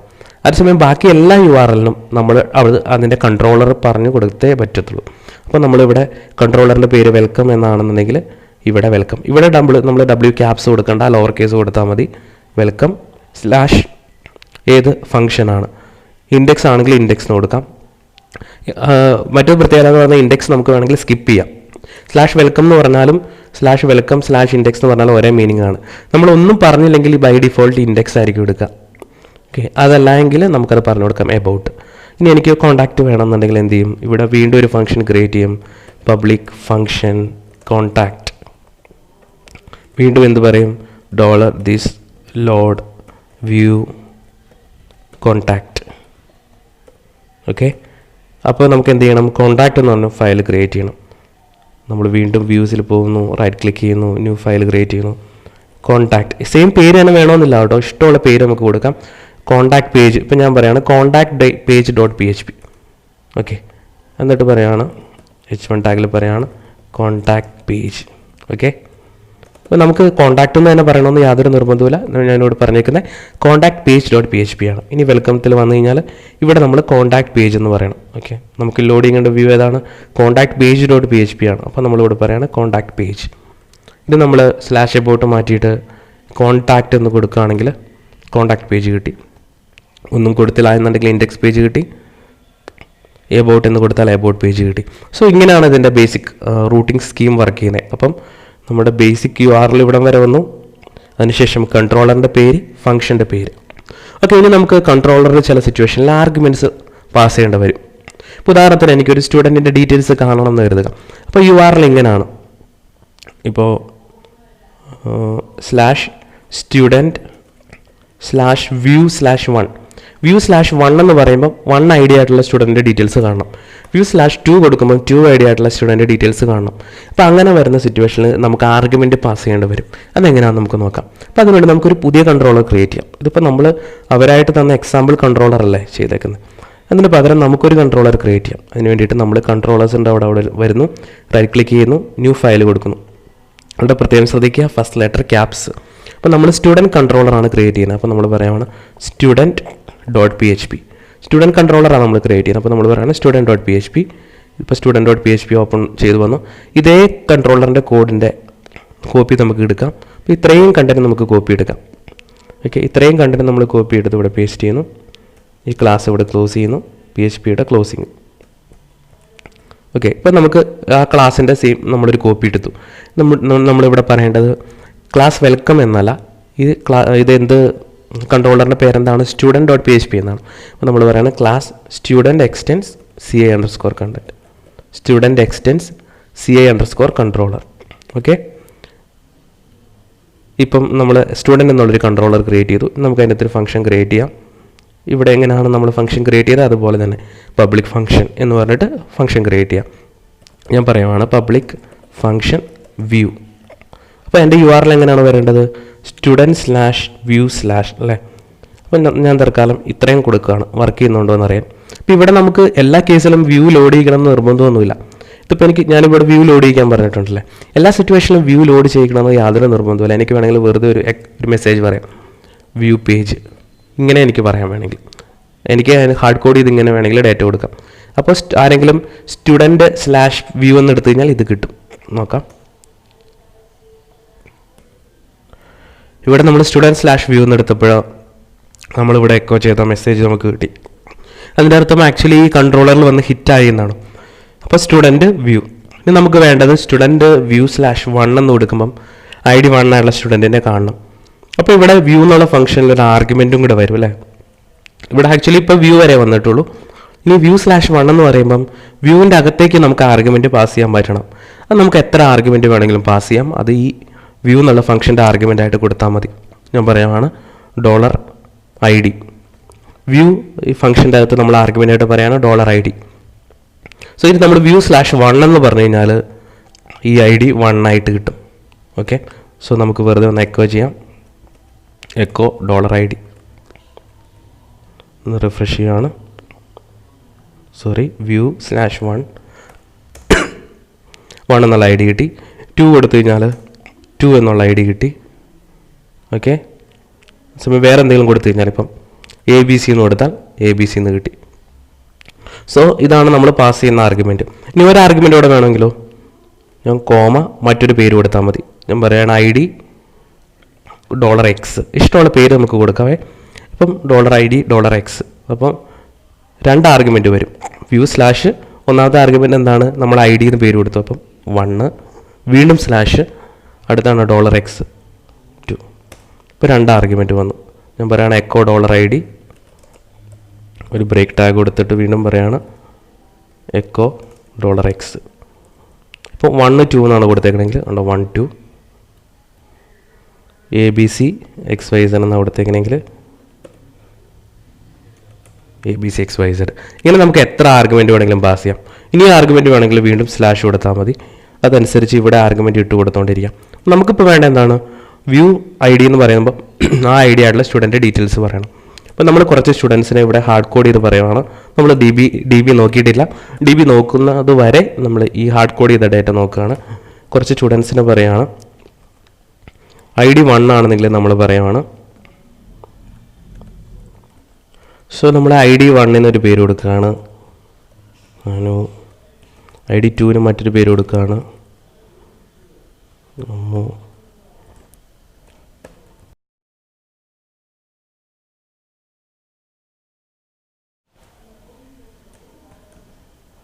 സോ നമ്മൾ ഹാർഡ് കോഡ് ചെയ്ത അറേയുടെ ഇൻഡെക്സ് അനുസരിച്ച് ഇപ്പം നമ്മൾ ID 1 ആണ് പാസ് ചെയ്യുന്നുണ്ടെങ്കിൽ ID 1 ആയിട്ടുള്ള സ്റ്റുഡൻറ്റ് എടുത്തു തരണം. 2 ആണെങ്കിൽ 2 ആയിട്ടുള്ള സ്റ്റുഡൻറ്റ് എടുത്തു തരണം. നമ്മൾ പറയുകയാണ് എക്കോ $students of $ID. അപ്പോൾ $ID വാല്യൂ ബേസ് ചെയ്തിട്ട് ഇവിടെ ഡിസ്പ്ലേ ചെയ്യണം. ഓക്കെ, അപ്പോൾ നമ്മൾ ID 1 എന്ന് കൊടുത്തു കഴിഞ്ഞാൽ ID 1 ആയിട്ടുള്ള സ്റ്റുഡൻറ്റ് ഏതാണ്, ഇതാണ് ID 1 ആയിട്ടുള്ള സ്റ്റുഡൻറ്റ്, അതെടുത്തു. ഓക്കെ, ഇനി ID 3 ആയിട്ടുള്ള സ്റ്റുഡൻറ്റ് കൊടുക്കുകയാണ്. അപ്പം view/3 കൊടുത്തു കഴിഞ്ഞാൽ ഇത് ID 3 ആയിട്ടുള്ള സ്റ്റുഡൻറ്റ് ഏതാണ്. ഓക്കെ, സോ ഇപ്പോൾ നമുക്ക് ഡാറ്റാബേസ് ഇല്ലാത്തതുകൊണ്ടാണ് നമ്മൾ DBയിലേക്ക് കണക്ട് ചെയ്യുന്ന സമയത്ത് നമ്മൾ ഡാറ്റാബേസിനെ ബേസ് ചെയ്തിട്ടായിരിക്കും ആക്ച്വലി ഈ വാല്യൂ എടുക്കാൻ പോകുന്നത്. ഓക്കെ, സോ ഇത്തരം കാര്യങ്ങൾ നമ്മൾ നോക്കിയപ്പം വ്യൂ ലോഡ് ചെയ്യുന്നു, വ്യൂ ലോഡ് ചെയ്യുന്നത് നമ്മൾ നോക്കി. അതുപോലെ തന്നെ കൺട്രോളറിൻ്റെ അകത്തേക്ക് ആർഗ്യുമെൻറ്റ്സ് പാസ് ചെയ്യുന്നത്, മെത്തേഡിൻ്റെ അകത്തേക്ക് ആർഗ്യുമെൻറ്റ് പാസ് ചെയ്യുന്നത് നമ്മൾ നോക്കി. ഇത് നമ്മളെങ്ങനെ വ്യൂവിൻ്റെ അകത്തേക്ക് ഒരു വാല്യൂ പാസ് ചെയ്യണം എന്നാണ് നോക്കേണ്ടത്. ഇപ്പം നമ്മൾ ഇങ്ങനെ കൊടുക്കുന്നതിന് പകരമായിട്ട് ഞാൻ പറയുകയാണ് വ്യൂ ലോഡ് ചെയ്യിക്കാൻ പറയുകയാണ്. ഇവിടെ പറഞ്ഞതുപോലെ തന്നെ $this load view വെച്ചിട്ട് വ്യൂ ലോഡ് ചെയ്യിക്കാൻ പറയുകയാണ്. അപ്പം $this load view നമ്മൾ പറയുകയാണ് student_view എന്നുള്ള പേജ് പറയുകയാണ്. ഓക്കെ, സോ നമ്മൾ വീണ്ടും വ്യൂസ് ഫോൾഡറിൽ വരുന്നു. ഓക്കെ, ഇതാണ് നമ്മുടെ വ്യൂസ് ഫോൾഡർ. അവിടെ നമുക്ക് സ്റ്റുഡൻറ്റ് വ്യൂ എന്നുള്ളൊരു ഫയൽ ക്രിയേറ്റ് ചെയ്യണം. അപ്പോൾ നമ്മൾ പറയുകയാണ് student_view.php. ഓക്കെ, ഇവിടെയാണ് നമുക്ക് ആക്ച്വലി എന്താണ് വേണ്ടത്, ഈ വാല്യൂ ഡിസ്പ്ലേ ചെയ്ത് കാണിക്കേണ്ടത്. അപ്പോൾ ഈ വാല്യൂ എനിക്ക് ഡിസ്പ്ലേ ചെയ്ത് കാണിക്കേണ്ടത് ഇങ്ങനെയാണ്. ഒരു H1 ടാഗിൻ്റെ അകത്ത് സ്റ്റുഡൻറ്റിൻ്റെ പേര്. അപ്പോൾ ഇവിടെയാണ് സ്റ്റുഡൻറ്റിൻ്റെ നെയിം വരേണ്ടത്. ഓക്കെ, അപ്പോൾ സ്റ്റുഡൻറ്റിൻ്റെ നെയിം വരണം എന്നുണ്ടെങ്കിൽ ഇവിടെ നിന്നും ആക്ച്വലി ഇവിടെയാണ് സ്റ്റുഡൻറ്റിൻ്റെ പേര് കിട്ടുക നമുക്കല്ലേ. ഈ സ്റ്റുഡൻറ്റിൻ്റെ പേര് നമ്മുടെ ഈ വ്യൂവിനകത്തേക്ക് പാസ് ചെയ്താൽ മാത്രമല്ലേ നമുക്ക് ഇവിടെ അത് ആക്സസ് ചെയ്യാൻ പറ്റത്തുള്ളൂ. സോ അതെങ്ങനെയാണ് എന്നുള്ളത് വളരെ സിമ്പിളാണത്. നമ്മളൊരു ജസ്റ്റ് ഒരു അറേ ഡിഫൈൻ ചെയ്യുകയാണ്, $data എന്ന് പറഞ്ഞിട്ട് ഒരു അറേ ക്രിയേറ്റ് ചെയ്യുകയാണ്, സാമ്പിൾ ഒരു അറേ. ഈ അറേയുടെ അകത്തേക്ക് നമ്മൾ പറയുകയാണ് $data ഓഫ് എന്തെങ്കിലും ഒരു കീ നമ്മൾ പറഞ്ഞു കൊടുക്കുകയാണ്. ഇപ്പോൾ ഞാൻ പറയുകയാണ് സ്റ്റുഡൻറ്റ് ഡീറ്റെയിൽസ് അല്ലെങ്കിൽ student_name എന്ന് പറഞ്ഞ് ഞാനൊരു പേര് പറയുവാണ്. ഓക്കെ, ഡേറ്റ എന്ന് പറഞ്ഞാൽ ഞാനൊരു അറേ ഡിഫൈൻ ചെയ്തു. ഈ അറേയുടെ ഒരു ഇൻഡെക്സിൽ സ്റ്റുഡൻറ്റ് നെയിം എന്ന് പറഞ്ഞിട്ട് ഞാൻ പറയുവാണ് എന്താണ് സ്റ്റുഡൻസ് ഓഫ് $ID. അപ്പോൾ ഇപ്പം $data ഓഫ് സ്റ്റുഡൻറ്റ് നെയിമിൻ്റെ അകത്തുണ്ട് ഈ സ്റ്റുഡൻറ്റ് ആരാണെന്നുള്ളത്. ഇത് നമ്മൾ ഇതിൽ സെക്കൻഡ് ആർഗ്യുമെൻ്റ് ആയിട്ട് ഈ ഡേറ്റേനെ അങ്ങനെ തന്നെ പാസീവാണ്, ഈ അറേനെ അങ്ങനെ തന്നെ പാസീവാണ്. നമ്മൾ പറയുകയാണ് $this load view student view $data. ഇപ്പോൾ ആക്ച്വലി ഈ $data എന്നുള്ള അറേയുടെ അകത്തുണ്ട് എന്ത് സ്റ്റുഡൻറ്റ് നെയിം. ഇനി ഇതിപ്പോൾ നമ്മൾ സേവ് ചെയ്തു. ഇനി നമ്മൾ ഇവിടെ ആക്സസ് ചെയ്യുന്നത് എങ്ങനെയാണെന്നുള്ളത് പ്രത്യേകം ശ്രദ്ധിക്കുക.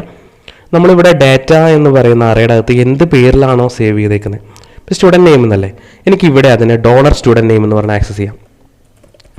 $student name, അതായത് ഞാനിവിടെ എന്ത് പേരിലാണോ ഇതിനെ ഡിഫൈൻ ചെയ്തേക്കുന്നത് ആ പേരിന് യൂസ് ചെയ്ത ഒരു വേരിയബിളായിട്ട് ഇവിടെ ആക്സസ് ചെയ്യാം.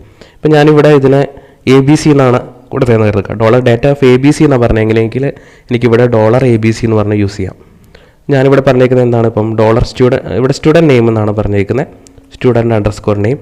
അതുകൊണ്ട് എനിക്ക് ഈ വ്യൂവിൻ്റെ അകത്ത് ഇതിനെ സ്റ്റുഡൻറ്റ് നെയിം എന്ന് പറഞ്ഞ് ആക്സസ് ചെയ്യാം. അപ്പോൾ ഞാൻ പറയുവാണ് h1 ടാഗ് പറയുന്നു, h1 ടാഗിൻ്റെ അകത്ത് ഒരു PHP എഴുതിയിട്ട് പറയുകയാണ്. ഇത് PHP ആണ് ആക്ച്വലി, കാരണം എന്താണ് ഇതൊരു കോർഡിനേറ്റർ ഒരു PHP ഫ്രെയിംവർക്കാണ്. അപ്പോൾ നമ്മൾ എഴുതുന്ന കോഡും PHP കോഡാണ്. So PHP echo $student_name. Okay, h1 tag close ചെയ്യുന്നു. സോ ഒന്നുകൂടെ ശ്രദ്ധിക്കുക, $data എന്നുള്ള ഞാൻ കൊടുത്തൊരു പേരാണ്, ഇഷ്ടമുള്ള പേര് നമുക്ക് കൊടുക്കാം. ഒരു അറേ ഡിഫൈൻ ചെയ്യുന്നു. ആ അറേയിൽ നമുക്ക് ഇവിടുന്ന് പാസ് ചെയ്യേണ്ട വാല്യൂസ് മുഴുവനും ഓരോ കീ ആയിട്ട് പറഞ്ഞു കൊടുക്കാം. ഇവിടെ എനിക്ക് സ്റ്റുഡൻറ്റ് നെയിമാണ് വേണ്ടത്. അപ്പം $data of student name equals നമ്മൾ സ്റ്റുഡൻസ് ഓഫ് $ID.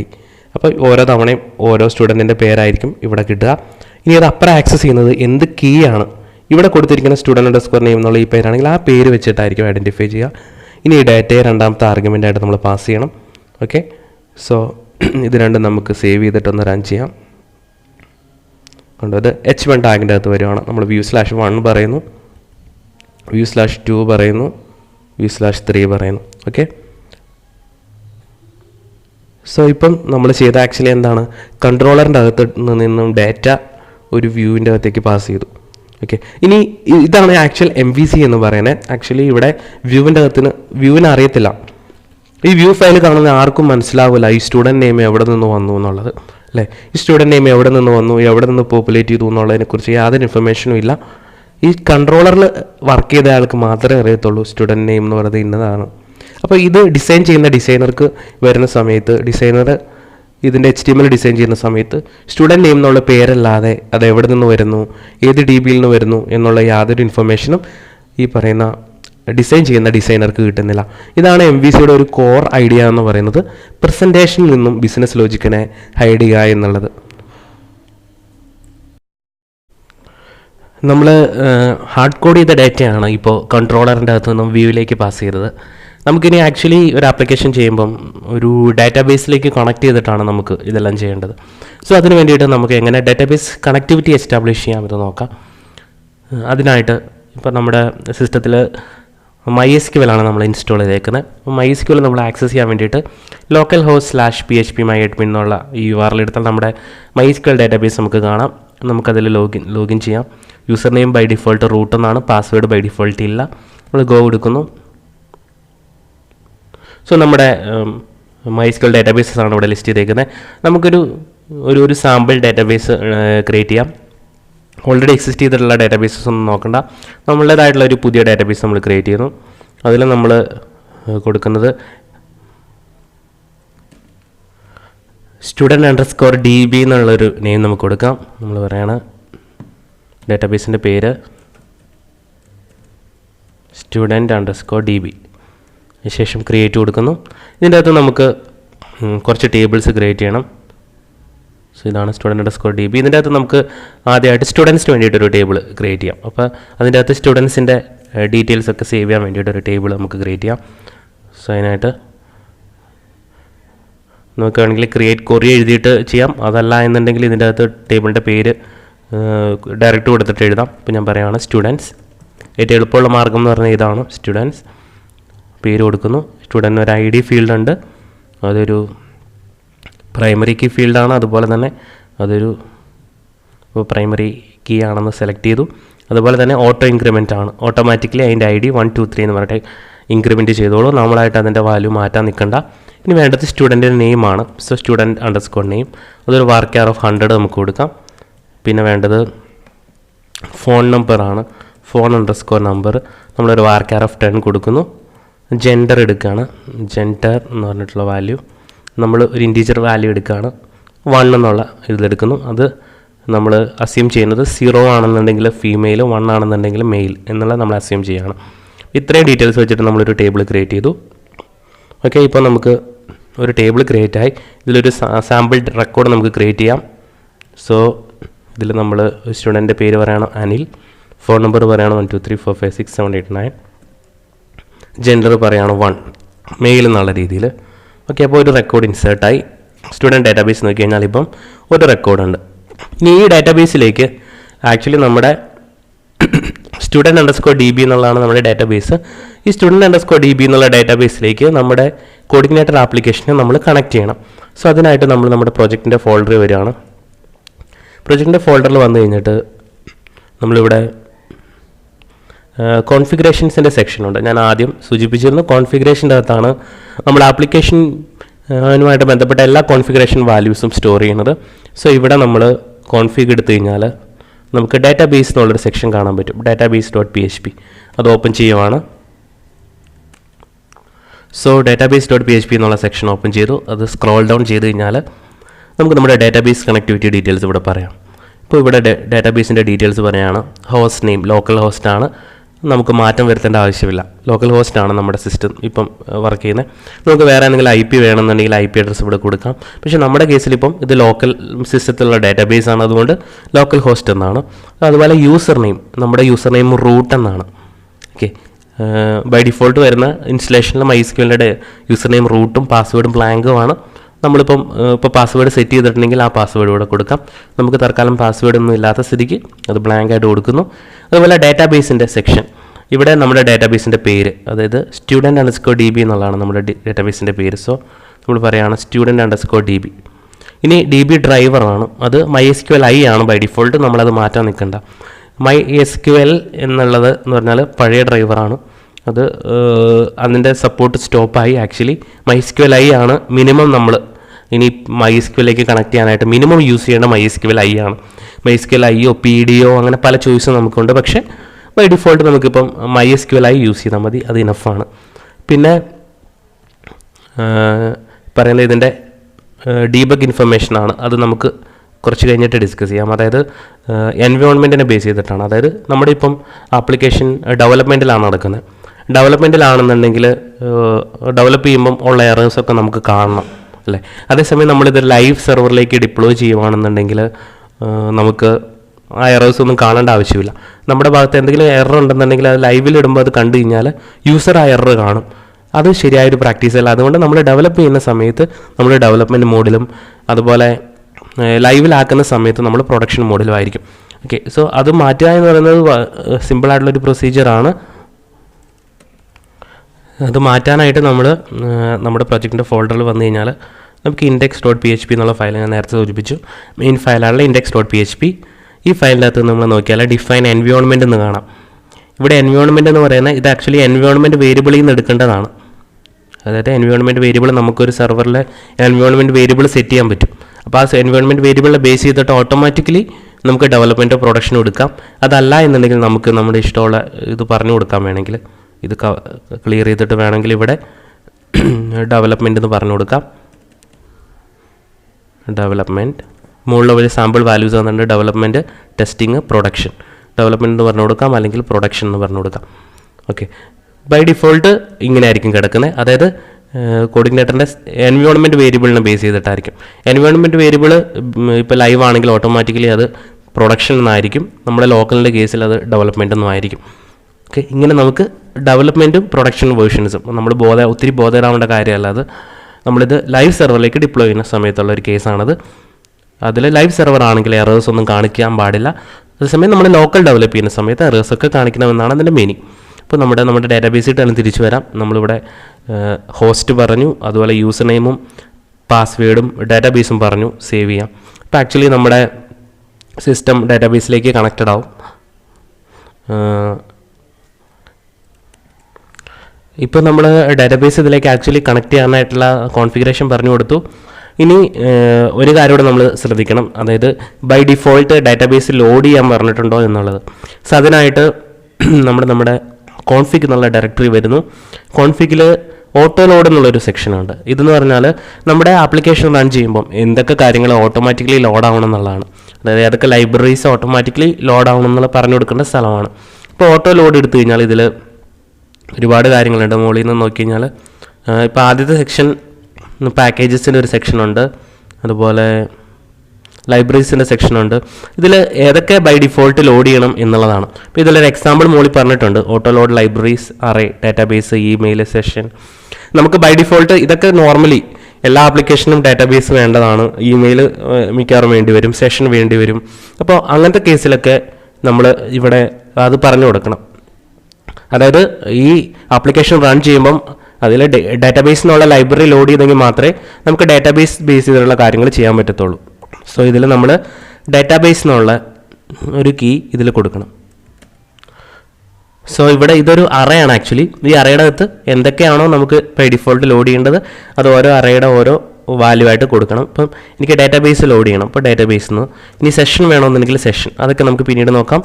തൽക്കാലം നമുക്ക് ഡാറ്റാബേസ് എന്നുള്ള ലൈബ്രറിയാണ് ഇവിടെ എനേബിൾ ചെയ്യേണ്ടത്. അതുകൊണ്ട് നമ്മൾ ഈ അറയുടെ അകത്ത് ഡാറ്റാബേസ് എന്നുള്ളൊരു വാല്യൂ കൊടുക്കുന്നു. ഇത് കൊടുത്തെങ്കിൽ മാത്രമേ നമുക്ക് ഡാറ്റാബേസ് ക്വറീസ് ഇതിൻ്റെ അകത്ത് നിന്നുകൊണ്ട് ചെയ്യാൻ പറ്റത്തുള്ളൂ. ഓക്കെ, സോ നമ്മൾ ഇത് ശ്രദ്ധിക്കുക. ഓട്ടോ ലോഡിൻ്റെ അകത്ത് ലൈബ്രറീസിൻ്റെ സെക്ഷനിൽ വന്നിട്ട് നമ്മൾ ഡാറ്റാബേസ് എനേബിൾ ചെയ്ത് കൊടുത്തു. ഇനി നമുക്ക് ക്വറി എഴുതാൻ പറ്റും. അതായത് നമ്മുടെ ഈ ഡാറ്റാബേസിലേക്ക് വേണ്ട ക്വറീസ് നമുക്ക് എക്സിക്യൂട്ട് ചെയ്യാൻ പറ്റും. സോ അതിന് വേണ്ടിയിട്ട് ഇതിപ്പോൾ നമ്മൾ ആക്ച്വലി എന്താണ് view/3 ഈ URL അടിക്കുന്ന സമയത്ത് നോർമൽ ഒരു നമ്മൾ കൊടുത്തേക്കുന്ന ഹാർഡ് കോഡ് ചെയ്തേക്കുന്ന ഒരു അറയിൽ നിന്ന് എടുക്കാനാണ് പറഞ്ഞേക്കുന്നത് അല്ലേ. സോ അതിന് പകരം നമുക്ക് നമ്മുടേതായ റിസൾട്ട് ലോഡ് ചെയ്യും. അതിന് മുൻപായിട്ട് നമുക്ക് എങ്ങനെ ക്വറീസ് എക്സിക്യൂട്ട് ചെയ്യാം, അതിനുള്ള വ്യത്യസ്ത മാർഗ്ഗങ്ങൾ എന്തൊക്കെയാണെന്നാണ് നോക്കേണ്ടത്. അപ്പോൾ നമ്മൾ ഈ താഴെ കൊടുത്തിരിക്കുന്ന സെക്ഷനൊക്കെ നമ്മൾ അതിന് മുകളിലായിട്ട് ഡൈ എഴുതുകയാണ്. ഓക്കെ, ഇനി ആ കോഡൊന്നും വർക്ക് ചെയ്യില്ല. നമ്മളിവിടെ പറയേണ്ടത് ഇനി എങ്ങനെ ഇതിൻ്റെ ക്വറിയുടെ റിസൾട്ട് നമുക്ക് കിട്ടും എന്നുള്ളതാണ്. സോ അതിനായിട്ട് നമ്മൾ കോഡിഗ്നേറ്ററിൻ്റെ ഡോക്യുമെൻറ്റേഷനിൽ പോയി കഴിഞ്ഞാൽ, ഇത് കോഡിഗ്നേറ്ററിൻ്റെ ഡോക്യുമെൻറ്റേഷനാണ്, അതിൽ ക്വറി ബിൽഡർ എന്നുള്ള സെക്ഷനിൽ പോയി കഴിഞ്ഞാൽ അതുമായിട്ട് ബന്ധപ്പെട്ടുള്ള ഡീറ്റെയിൽസ് നിങ്ങൾക്ക് കിട്ടും.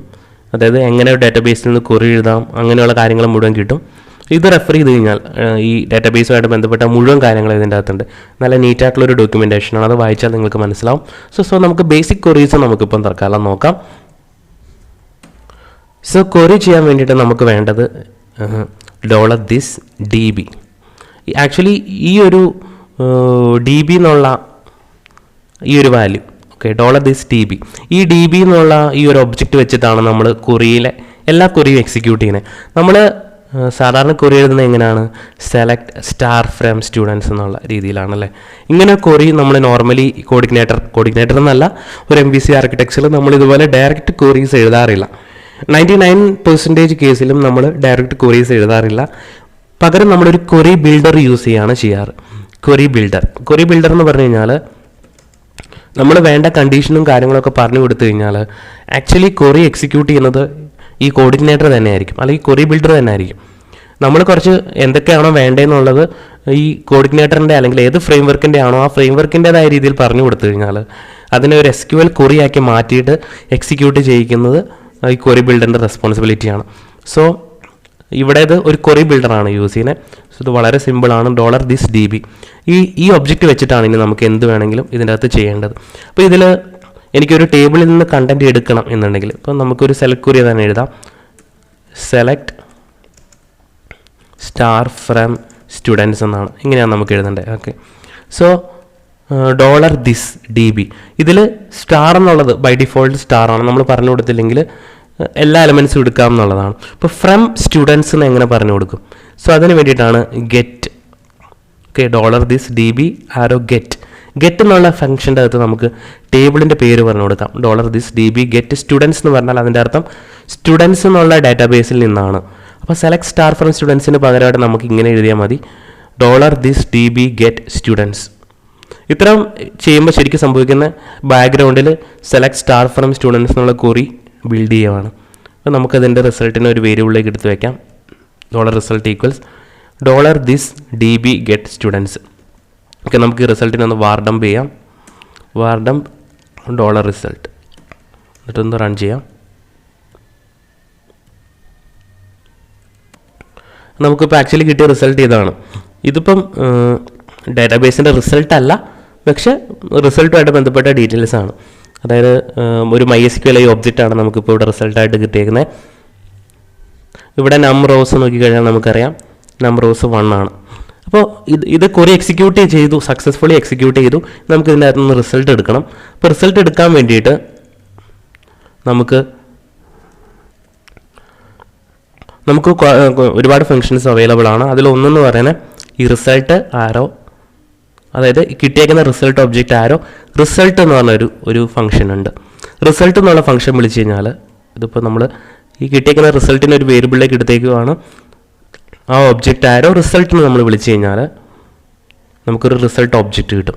ഇതാണ് നമ്മുടെ റിസൾട്ട്. ആക്ച്വലി നമ്മുടെ ഡാറ്റാബേസിൽ ടേബിളിൽ ഒരു എൻട്രിയാണ് ആക്ച്വലി ഉള്ളത്. ഈ റെക്കോർഡാണ് നമുക്കിവിടെ കിട്ടിയേക്കുന്നത്. ഓക്കെ, ഇപ്പോൾ ഒരു റെക്കോർഡാണ്. ആ ഒരു റെക്കോർഡിൻ്റെ റിസൾട്ട് നമുക്കിവിടെ കിട്ടി. ഇത് റിസൾട്ട് എന്ന് പറഞ്ഞ ഫംഗ്ഷൻ വിളിച്ച് കഴിഞ്ഞാലാണ്. ഇപ്പോൾ $res ആരോ റിസൾട്ട് എന്ന് വിളിച്ച് കഴിഞ്ഞാൽ നമുക്കിത് കിട്ടുന്നത്. ഇതിപ്പോൾ ഒരു ഒബ്ജക്റ്റായിട്ടാണ് കിട്ടിയേക്കുന്നത്. ഇപ്പോൾ ഇതിനെ എനിക്ക് ആക്സസ് ചെയ്യണമെന്നുണ്ടെങ്കിൽ ആരോ വെച്ചിട്ട് ആക്സസ് ചെയ്യണം. അപ്പോൾ നമ്മൾക്കിതിനെ വേറെ വേരിയബിളിലേക്ക് എടുത്ത് വയ്ക്കാം. $rows എന്ന് പറഞ്ഞിട്ട് ഒരു വേരിയബിളിലേക്ക് എടുത്ത് വയ്ക്കുകയാണ്. $rows equals $result ആരോ റിസൾട്ട് എന്നുള്ള ഫംഗ്ഷൻ. ഓക്കെ, ഇനി നമുക്ക് ഇത് കണ്ടോ, ഇതിപ്പം ഒരു റിസൾട്ടാണോ ഉള്ളത്, അതുകൊണ്ട് ഒരു കീയേ ഉള്ളൂ. നമ്മൾ പറയുകയാണ് echo $rows of 0 first element ആണ്. ഇനി നമുക്കതിലെ എലമെൻറ്റിനെ ആക്സസ് ചെയ്യണമെന്നുണ്ടെങ്കിൽ ഇതൊരു ഒബ്ജക്റ്റ് ആയതുകൊണ്ട് ആരോ വെച്ചിട്ട് ആക്സസ് ചെയ്യാൻ പറ്റുള്ളൂ. ആരോ student_name. ഇതിപ്പോൾ ഇത് ആക്ച്വലി ഒരു ഒബ്ജക്റ്റ് ആണ്, അതുകൊണ്ടാണ് സ്റ്റുഡൻറ്റ് നെയിം. ആനിൽ നിന്നുള്ള സ്റ്റുഡൻറ്റ് നെയിം നമുക്കിവിടെ കിട്ടി. ഇനി ഇതിപ്പോൾ റിസൾട്ട് എന്നുള്ള ഫംഗ്ഷൻ വിളിച്ചിട്ടാണ്. റിസൾട്ട് പോലെ തന്നെ റിസൾട്ട് അറേ എന്നുള്ളൊരു ഫംഗ്ഷൻ ഉണ്ട്. result_array. result_array ചെയ്യുമ്പോൾ നമുക്ക് കിട്ടുന്നത് ഒബ്ജക്റ്റ് ആയിരിക്കില്ല, ഒരു അറേ ആയിരിക്കും. നമ്മൾ വാർഡം $rows കൊടുത്തു കഴിഞ്ഞാൽ ഇവിടെ നമുക്ക് കിട്ടുന്ന ഒരു അറേയാണ് കണ്ടോ. അപ്പോൾ ഇങ്ങനെ ആക്സസ് ചെയ്തിട്ട് കാര്യമില്ല. അപ്പോൾ അറേനെ ആക്സസ് ചെയ്യുന്നത് എങ്ങനെയാണ്, നമുക്ക് എക്കോ $row of 0 ഇത്രയും സെയിം ആണ്. അറേനെ ആക്സസ് ചെയ്യുന്നത് ഇങ്ങനെയാണ്. എന്താണ് സ്റ്റുഡൻറ്റ് നെയിം. റിഫ്രഷ് ചെയ്ത് കഴിഞ്ഞാൽ റോ എന്നുള്ള വേരിയബിൾ ഇല്ല എന്ന് പറയുന്നത് റോസ് എന്നാണ് പേര്. Okay, rose. റിഫ്രഷ് ചെയ്താൽ അതിൽ നിന്നുള്ള സെയിം നെയിം. അപ്പോൾ നമുക്ക് രണ്ട് ഫംഗ്ഷൻ ഇവിടെ നമുക്ക് യൂസ് ചെയ്യാം. റിസൾട്ട് യൂസ് ചെയ്യാം, റിസൾട്ട് അറേ യൂസ് ചെയ്യാം. സോ റിസൾട്ട് ആണെന്നുണ്ടെങ്കിൽ അതൊരു ഒബ്ജക്റ്റ് ആയിരിക്കും റിട്ടേൺ ചെയ്യണേ. അപ്പോൾ ശ്രദ്ധിക്കേണ്ടത് ആരോ വെച്ചിട്ടായിരിക്കും ആക്സസ് ചെയ്യേണ്ടത്. റിസൾട്ട് അറേ എന്ന് പറഞ്ഞാൽ നമുക്ക് അറേ ആയിട്ടായിരിക്കും കിട്ടുന്നത്. അപ്പോൾ നമ്മൾ ഇതുപോലെ സ്ക്വയർ ബ്രാക്കറ്റിൽ കീ പറഞ്ഞിട്ട് ഇതുപോലെ ആയിരിക്കണം ആക്സസ് ചെയ്യേണ്ടത്. ഇനി നമുക്ക് ഒരു റിസൾട്ട് മാത്രമേ ഉള്ളൂ എന്നുണ്ടെങ്കിൽ നമുക്ക് ഈ റിസൾട്ട് അറേ പോലെ തന്നെ റോ എന്ന് പറഞ്ഞ് വേണമെങ്കിൽ ആക്സസ് ചെയ്യാം. റോ എന്ന് പറഞ്ഞു കഴിഞ്ഞാൽ ഒറ്റ റിസൾട്ടേ ഉള്ളൂ എന്നുണ്ടെങ്കിൽ ആ സിറ്റുവേഷനിലാണ്. ഇപ്പോൾ നമ്മൾ ഒരു ID വെച്ചിട്ട് സെലക്ട് ചെയ്യണം എന്നുണ്ടെങ്കിൽ, ഇപ്പം ID 1 ആയിട്ടുള്ളത് മാത്രം മതി എന്നുണ്ടെങ്കിൽ ആ സിറ്റുവേഷനിൽ നമുക്ക് ഒരു റിസൾട്ടായിരിക്കും. അപ്പോൾ നമുക്ക് റോ എന്നുള്ള മെത്തേഡ് ഉപയോഗിച്ച് ഒരു റിസൾട്ടിനെ മാത്രം ആക്സസ് ചെയ്യാനും പറ്റും. ഓക്കെ, സോ ഇതിൽ ഇത്രയും കാര്യങ്ങളിൽ നമ്മൾ നോക്കിയത് എന്താണ്, സെലക്ട് സ്റ്റാർ ഫ്രം സ്റ്റുഡൻസ് എന്നുള്ള അതിന് കറസ്പോണ്ടിങ് ആയിട്ടുള്ള ക്വറി എങ്ങനെ ജനറേറ്റ് ചെയ്യാം എന്നുള്ളതാണ്. ഇനി നമുക്ക് കണ്ടീഷൻസ് സ്പെസിഫൈ ചെയ്യേണ്ടി വരും അല്ലേ. ഒരു ഇന്ന ഐഡിയ ആയിട്ടുള്ള അങ്ങനെ നമുക്ക് കണ്ടീഷൻസ് വേർ ക്ലോസ് പറയേണ്ടി വരും. ഇപ്പോൾ അങ്ങനെ ഒരു ക്ലോസ് ആണെന്നുണ്ടെങ്കിൽ ഉദാഹരണത്തിന് select star from students where ID = 1 ഇങ്ങനെ ഒരു സിറ്റുവേഷൻ. നമ്മൾ നേരത്തെ പറഞ്ഞ സെലക്ട് സ്റ്റാർ ഫ്രം സ്റ്റുഡൻസ് എന്നായിരുന്നു. ഒരു കണ്ടീഷൻസും ഇല്ലാതെ എല്ലാ റെക്കോർഡും ഫെച്ച് ചെയ്യാൻ വേണ്ടിയിട്ടായിരുന്നു. ഇനി ഒരു സിറ്റുവേഷൻ നമുക്ക് ID 1 ആയിട്ടുള്ളത് മാത്രം മതി എന്നുണ്ടെങ്കിൽ അപ്പോൾ ഒരു വേർ കണ്ടീഷൻ പറഞ്ഞു കൊടുക്കേണ്ടതായിട്ട് വരും. അവിടെയാണെന്നുണ്ടെങ്കിലും നമ്മൾ നേരത്തെ പറഞ്ഞ പോലെ തന്നെ രണ്ട് കാര്യങ്ങളാണ് ഇവിടെ വേണ്ടത്. ഫ്രം ഏത് ടേബിൾ, വെയർ എന്ത് കണ്ടീഷൻ. അപ്പോൾ വീണ്ടും നമുക്ക് അതുപോലെ തന്നെ പറയാം $this arrow db ഫ്രം. നമുക്ക് പല രീതിയിൽ ഇതിനെ പറയാം. ഒന്നില്ലെങ്കിൽ ഇങ്ങനെ പറയാം, ഫ്രം എന്ന് പറയാം. ഫ്രം ഏത് ടേബിളിൽ നിന്നാണ്, സ്റ്റുഡൻസ്. ഓക്കെ, വീണ്ടും ഇങ്ങനെ ആരോ നമുക്ക് ഇതിന് മെത്തേഡ് ചെയിനിങ് എന്നാണ് പറയുന്നത്. നമുക്കിങ്ങനെ ആരോ ഇട്ടിട്ട് എത്ര കാര്യങ്ങൾ വേണമെങ്കിലും ആഡ് ചെയ്ത് പോവാം. ഫ്രം ഏത് ടേബിളിൽ നിന്നാണ്, സ്റ്റുഡൻസ് എന്നുള്ള ടേബിളിൽ നിന്നാണ്. വെയർ കണ്ടീഷൻ ഇവിടെ പറയാം. വെയർ എന്താണ് കണ്ടീഷൻ? ID 1 ആവണം എന്നുള്ളതാണ്. അപ്പോൾ നമുക്കിങ്ങനെ ID = 1 ഇതാണ് കണ്ടീഷൻ അല്ലേ. അപ്പോൾ നമുക്ക് ഈക്വൽ കണ്ടീഷൻ ആണെന്നുണ്ടെങ്കിൽ നമുക്ക് ഇങ്ങനെ പറയാം ID, 1 ID 1 ആയിട്ടുള്ള എന്നുള്ള രീതിയിൽ പറയാം. ഓക്കെ, സോ ഇതിൻ്റെ അർത്ഥം എന്ന് പറയുന്നത് ID 1 ആയിട്ടുള്ള സ്റ്റുഡൻസിനെ എടുത്തിട്ട് തരിക എന്നുള്ളതാണ്. അപ്പോൾ ഫ്രം പറഞ്ഞു, വെയർ പറഞ്ഞു. ഇനി നമുക്ക് ഗെറ്റ് എന്നുള്ളത് മസ്റ്റായിട്ടും വേണ്ടതാണ്. ഓക്കെ, ഫ്രം നമുക്ക് വേണമെങ്കിൽ ഫ്രം ഒഴിവാക്കിയിട്ട് ഗെറ്റിൻ്റെ അകത്ത് ടേബിളിൻ്റെ പേര് പറയാം, അല്ലെങ്കിൽ ഫ്രം ക്ലോസ് ഇട്ടിട്ട് ഗെറ്റ് ഇങ്ങനെ ബ്ലാങ്ക് ആയിട്ട് പറയാം. എന്തായാലും ഗെറ്റ് എന്നുള്ളൊരു ക്ലോസ് നമുക്ക് അറ്റ് ദ എൻഡ് ആവശ്യമാണ്. അപ്പോൾ $this DB from students where ID = 1 get. Okay, ഈ റിസൾട്ടിനെ നമ്മളൊരു വേരിയബിളിലേക്ക് എടുത്ത് വയ്ക്കാം, RS. എന്നിട്ട് നമ്മൾ പറയാണ് വാർഡംപ് $RS ആരോ റിസൾട്ട്. നമുക്ക് എക്സിക്യൂട്ട് ചെയ്ത് നോക്കാം എന്താണ് റിസൾട്ട് കിട്ടുക എന്നുള്ളത്. നമുക്ക് കിട്ടുന്ന റിസൾട്ട് ഇതാണ്. ID 1 ആയിട്ടുള്ള സ്റ്റുഡൻറ്റിൻ്റെ ഡീറ്റെയിൽസാണ് കിട്ടുന്നത്. നമുക്ക് ID 1 മാറ്റിയിട്ട് 2 എന്ന് കൊടുത്തു കഴിഞ്ഞാൽ എന്ത് കിട്ടുമെന്ന് നോക്കാം. ബ്ലാങ്ക് ആണ്, കാരണം ID 2 ആയിട്ടുള്ള റെക്കോർഡ് നമുക്ക് തൽക്കാലം ഇല്ല. ഓക്കെ, നമ്മളൊരു ഇതിൻ്റെ കോപ്പി എടുത്തിട്ട് ഒരു റെക്കോർഡോടെ നമ്മൾ ക്രിയേറ്റ് ചെയ്യണം. അനിൽ പോലെ തന്നെ പറയാണ് അനിത. ഓക്കെ, ജെൻഡർ 0 ഗോ കൊടുക്കുകയാണ്. ഓക്കെ, അപ്പോൾ നമുക്ക് 2 എന്നുള്ള ID ഉണ്ട്. ഇനി നമുക്കൊന്ന് റിഫ്രഷ് ചെയ്താൽ നമുക്ക് അനിത എന്നുള്ള റെക്കോർഡ് കിട്ടും. ഓക്കെ, സോ നമുക്ക് ഒന്നുകൂടെ പറഞ്ഞു കഴിഞ്ഞാൽ $this arrow DB arrow from ഏത് ടേബിളിൽ നിന്നാണ്, സ്റ്റുഡൻസ് എന്ന ടേബിളിൽ നിന്നും ആരോ വെയർ എന്ത് കണ്ടീഷൻ ID = 2 അതാണ് കണ്ടീഷൻ. ഗെറ്റ് എന്ന് പറഞ്ഞാൽ ഈ ക്വറി എക്സിക്യൂട്ട് ചെയ്യാൻ വേണ്ടിയിട്ടാണ്. നമുക്ക് വേണമെങ്കിൽ ഇതിനെ ഇങ്ങനെ എഴുതാം, ഈ ഫ്രം ക്ലോസ് കളഞ്ഞിട്ട് ഗെറ്റ് ഓഫ് സ്റ്റുഡൻസ് ഇങ്ങനെയും എഴുതാം, പല രീതിയിൽ എഴുതാം. ഇങ്ങനെ എഴുതിയാലും സെയിം റിസൾട്ടാണ്, ഗെറ്റ് ഓഫ് സ്റ്റുഡൻസ്. ഓക്കെ, ഈ വെയർ ഫ്രം ക്ലോസ് എഴുതിയാൽ നമുക്ക് കുറച്ചുകൂടെ മീനിങ് ഫുൾ ആയിരിക്കും മാത്രം. ഫ്രം സ്റ്റുഡൻസ് വെയർ, അപ്പോൾ നമുക്ക് കുറച്ചുകൂടെ എളുപ്പത്തിൽ മനസ്സിലാക്കാം ഈ ക്വറി എന്താണ്, അതിൻ്റെ മീനിങ് എന്താണ് വായിച്ച് എളുപ്പത്തിൽ മനസ്സിലാക്കാൻ വേണ്ടിയിട്ട് വേണമെങ്കിൽ നമുക്കിങ്ങനെ ഫ്രം ക്ലോസും കൊടുക്കാം. ഗെറ്റ് മസ്റ്റാണ്. അടുത്ത എൻ്റെ നമ്മൾ ഇത്രേ കൊടുത്തിട്ടുള്ളൂവെങ്കിൽ ഒരിക്കലും നമുക്ക് ക്വറി എക്സിക്യൂട്ട് ആവത്തില്ല. അടുത്ത എൻ്റെ ഗെറ്റ് എന്നുള്ള ഇത് പറഞ്ഞാൽ മാത്രമേ ക്വറി എക്സിക്യൂട്ട് ആവത്തുള്ളൂ. ഓക്കെ, സോ ഇങ്ങനെ നമുക്ക് വെയർ കണ്ടീഷൻസ് പറയാം.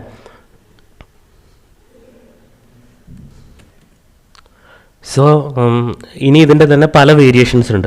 നമുക്ക് വെയർ കണ്ടീഷൻസ് പല ടൈപ്പില്ലേ.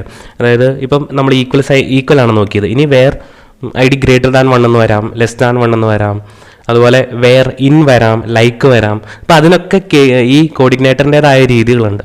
ഓക്കെ, ഇതിപ്പോൾ നമ്മൾ ബേസിക് ഇതാണ് നോക്കിയത്. ഇനി നമുക്ക് ഓരോ കാര്യങ്ങൾക്കും ലൈക്ക് എഴുതണമെന്നുണ്ടെങ്കിൽ അതിന് കോഡിഗ്നേറ്ററിൻ്റേതായ മാർഗ്ഗമുണ്ട്. നമുക്ക് അല്ലാതെ കുറി എഴുതുന്ന പോലെ ഡയറക്റ്റ് എഴുതാൻ വേണമെങ്കിൽ, പക്ഷേ ബെസ്റ്റ് അപ്രോച്ച് എന്ന് പറയുന്നത് നമ്മൾ കോഡിഗ്നേറ്ററിൻ്റേതായ രീതിയിൽ അല്ലെങ്കിൽ ആ ഫ്രെയിം വർക്കിൻ്റേതായ രീതിയിൽ എഴുതുക എന്നുള്ളതാണ്. നമുക്ക് ഈ ഫ്രെയിം വർക്കിൻ്റെ ഡോക്യുമെൻറ്റേഷൻ പേജിൽ വന്നു കഴിഞ്ഞാൽ ഇതിൻ്റെ ഓരോ മെത്തേഡുകളും നമുക്ക് നോക്കാൻ പറ്റും, നമുക്ക് മനസ്സിലാക്കാൻ പറ്റും ഏതൊക്കെ രീതിയിൽ എഴുതാമെന്നുള്ളത്. ഇപ്പോൾ ഉദാഹരണത്തിന് എനിക്ക് ഇപ്പോൾ ഈക്വൽ സൈനിൻ്റെ കേസിൽ, ഈക്വൽ ആയിട്ടുള്ള കേസിലാണെങ്കിൽ എനിക്ക് ഇങ്ങനെ എഴുതാം. ഇനി എനിക്ക് ഗ്രേറ്റർ ആണെങ്കിലോ, ഗ്രേറ്റർ ദാൻ ആണെങ്കിൽ എനിക്ക് ഇങ്ങനെ എഴുതാൻ പറ്റത്തില്ല. അപ്പോൾ ഗ്രേറ്റർ ദാൻ ആണെങ്കിൽ അതിനുള്ള കേസാണിത്. ഓക്കെ, അപ്പോൾ ഗ്രേറ്റർ ദാനിൻ്റെ കേസിൽ നമ്മൾ ഇങ്ങനെ പറയുകയാണ് ID <1. ഓക്കെ, ഇങ്ങനെ കൊടുത്തു കഴിഞ്ഞാൽ അതിൻ്റെ അർത്ഥം ID = 1 എന്നാണ്. ഇങ്ങനെ കൊടുത്താൽ ID <1. ഇതിപ്പോൾ എക്സിക്യൂട്ട് ചെയ്യുന്നത് ID 1 കൂടുതലായിട്ടുള്ള മാത്രമായിരിക്കും. അതുകൊണ്ട് ID <2 എന്ന് പറഞ്ഞാൽ 2 മാത്രമേ നമുക്കുള്ളൂ. ഇനി ID <0 കൊടുത്താലോ 0 മുകളിലേക്കുള്ളതാണ്. അപ്പോൾ നമുക്ക് 1 ഉം 2 കൂടും, 1 ഉം 2 ഉം വന്നു. സോ ഇതാണ് ഗ്രേറ്റർ ദാൻ. ഇനി ID ≠ പറയണമെങ്കിൽ ഇങ്ങനെ പറയാം, ID ≠ 1 എന്ന് പറയുകയാണ്. അപ്പോൾ 1 അല്ലാത്ത എല്ലാം ഇതാണ് ID ≠ 1 അല്ലാത്തതെന്ന് പറയുന്നത് 2 മാത്രമേ ഉള്ളൂ. ഓക്കെ, ഇനി ID ≠ 2 കൊടുത്താലോ 2 അല്ലാത്തത് 1 മാത്രമേ ഉണ്ടാവുള്ളൂ. റിഫ്രഷ് ചെയ്താൽ ഓക്കെ, അതാണ് equal to, not equal to, greater than, less than, അതെല്ലാം നമുക്ക് ഇങ്ങനെ തന്നെ കൊടുക്കാം. Greater than or equal to, less than or equal to. Okay, ഇനി ഒന്നിലധികം വന്നു കഴിഞ്ഞാൽ എന്ത് ചെയ്യും? ഓക്കെ, അപ്പോൾ വേറെ ID 2 ആയിട്ടുള്ളതാണ്. ഇനി വേറൊരു കണ്ടീഷനും കൂടെ എനിക്ക് ചെക്ക് ചെയ്യണമെന്നുണ്ടെങ്കിൽ എന്ത് ചെയ്യും? അതിന് വേണ്ടിയിട്ട് നമുക്ക് ഈ വെയർ ക്ലോസിൻ്റെ അകത്തേക്ക് ഒരു അറേനെ പാസ് ചെയ്യാൻ പറ്റും.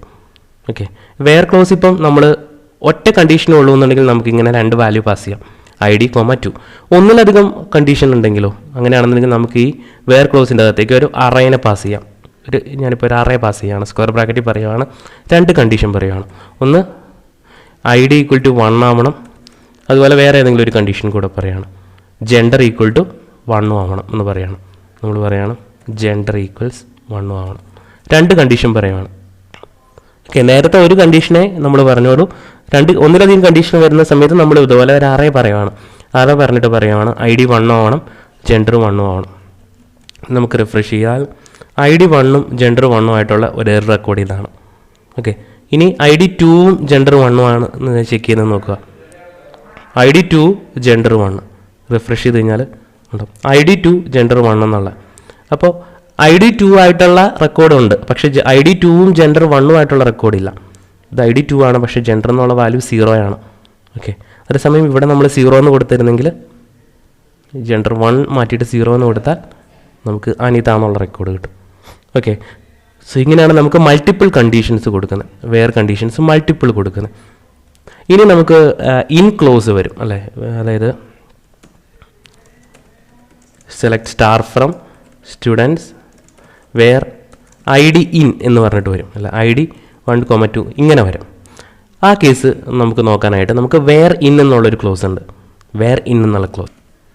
സോ വേർ ഇൻ ക്ലോസിന് വേണ്ടിയിട്ട് നമുക്ക് ഇതുപോലെ ഫംഗ്ഷൻ എഴുതാം, വേർ അണ്ടർസ്കോർ ഇൻ. അപ്പോൾ വേർ ഇൻ ക്ലോസ് ഇങ്ങനെയാണ് നമ്മൾ എഴുതുന്നത്, ഏത് ഫീൽഡാണ് അതിൽ എന്തൊക്കെ വാല്യൂസ് വരാം. അപ്പോൾ ഇപ്പോൾ ഇതിങ്ങനെയാണ്. അപ്പോൾ വേർ ID ഇൻ 1, 2, 3 അങ്ങനെ ഒരു കൊറിയാണ് വേണ്ടതെന്നുണ്ടെങ്കിൽ നമ്മൾ പറയുകയാണ് വേർ ഇൻ ഫസ്റ്റ് ഫീൽഡ് എന്താണ്, ID ആണ്. സോ ID, അതിൽ വരേണ്ട വാല്യൂസ് എന്തൊക്കെയാണ്, അതൊരു അറേ ആയിരിക്കും അല്ലേ.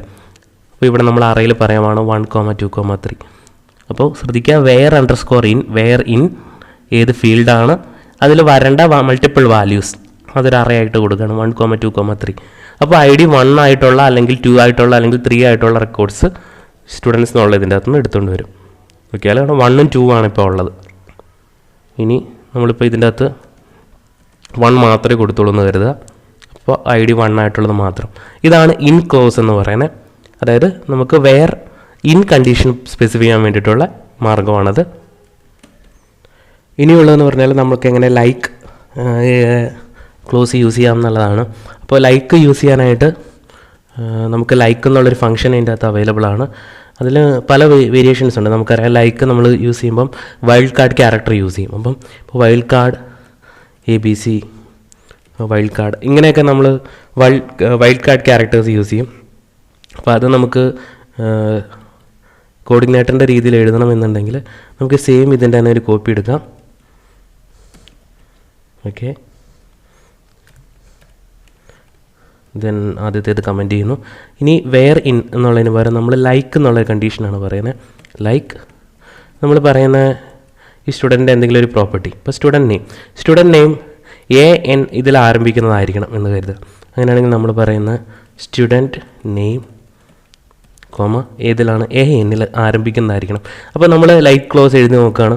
ANൽ ആരംഭിക്കുന്നതാണെങ്കിൽ ലൈക്ക് ക്ലോസ് എങ്ങനെ ഇരിക്കും, AN % എന്നായിരിക്കും. ഓക്കെ, അപ്പോൾ നമ്മൾ മൂന്നാമത്തെ ആർഗ്യുമെൻ്റായിട്ട് പറയുകയാണ് ഈ % എവിടെയാണ് വരേണ്ടത് എന്നുള്ളതാണ്.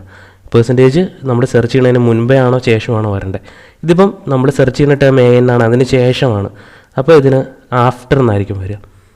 ആഫ്റ്റർ, അതായത് ANന് ശേഷം വൈൽഡ് കാർഡ് ക്യാരക്ടർ. ഓക്കെ, ഇങ്ങനെ എഴുതിയാൽ അതിൻ്റെ അർത്ഥം AN % എന്നാണ്. അതേസമയം ബിഫോർ എന്നാരും നമ്മൾ എഴുതിയെങ്കിൽ അതിങ്ങനെയാണ്, അതായത് %AN. അപ്പം ANൽ അവസാനിക്കുന്നതെന്നാണ് ഇതിൻ്റെ അർത്ഥം, ANൽ അവസാനിക്കുന്നത്. അപ്പോൾ നമുക്ക് വേണ്ട എന്താണ്, ANൽ തുടങ്ങുന്നതാണ്. അതുകൊണ്ട് ഇങ്ങനെയാണ് വേണ്ടത്, AN കഴിഞ്ഞിട്ടാണ് % വരേണ്ടത്. അപ്പോൾ AN കഴിഞ്ഞിട്ടാണ്, അപ്പോൾ ആഫ്റ്റർ ആണ്. അതുകൊണ്ട് നമ്മൾ മൂന്നാമത്തെ ആർഗ്യുമെൻ്റായിട്ട് ആഫ്റ്റർ എന്ന് പറയുന്നു. ഓക്കെ, ബാക്കിയെല്ലാം സെയിമാണ്. ഓക്കെ, ഇത് എക്സിക്യൂട്ട് ചെയ്ത് കഴിഞ്ഞാൽ ANൽ ആരംഭിക്കുന്ന റിസൾട്ട്. ഇതിപ്പം അനിൽ, അനിത രണ്ടും ANൽ ആരംഭിക്കുന്നതാണ്. നമുക്ക് കോപ്പി എടുത്തിട്ട് ഒരു റെക്കോർഡോടെ ക്രിയേറ്റ് ചെയ്യാം. ബിനിൽ സേവ് ചെയ്യുന്നു. റിഫ്രഷ് ചെയ്താൽ ബിനിൽ എന്നുള്ള റെക്കോർഡ് നമുക്ക് കിട്ടുന്നില്ല. അനിൽ, അനിത ഇത് മാത്രമേ കിട്ടുന്നുള്ളൂ.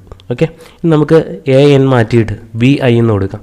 BIയിൽ ആരംഭിക്കുന്നത് ഇത് ഒന്ന് റിഫ്രഷ് ചെയ്ത് കഴിഞ്ഞാൽ ബിനിൽ. ഓക്കെ, അപ്പോൾ നമുക്ക് സെർച്ച് ചെയ്യേണ്ട ഒരു സിറ്റുവേഷനിലൊക്കെ നമുക്കിങ്ങനെ ലൈറ്റ് ക്ലോസ് ഇങ്ങനെ യൂസ് ചെയ്യാം. ഇനി ഇതിൻ്റെ തന്നെ പല വേരിയേഷൻസ് ഉണ്ട്. ഈ വെയർ ക്ലോസിൻ്റെ തന്നെ പല വേരിയേഷൻസ് ഉണ്ട്. അത് നമുക്ക് ഈ കോഡിഗ്നേറ്ററിൻ്റെ ഡോക്യുമെൻറ്റേഷൻ നോക്കിയാൽ നിങ്ങൾക്ക് മനസ്സിലാവും. ക്വറി ബിൽഡർ ക്ലാസിൻ്റെ സെക്ഷൻ കോഡിഗ്നേറ്ററിൻ്റെ ഡോക്യുമെൻറ്റേഷനിൽ വരിക. അതിൽ ക്വറി ബിൽഡർ ക്ലാസിൻ്റെ സെക്ഷനിൽ വന്നു കഴിഞ്ഞാൽ എല്ലാ ക്വറീസിനുള്ള സപ്പോർട്ട് ഇതിൻ്റെ അകത്തുണ്ട്. അപ്പോൾ ഞാനിതിൽ ഇപ്പോൾ വേണ്ട ബേസിക് കാര്യങ്ങൾ മാത്രമേ പറയുന്നുള്ളൂ.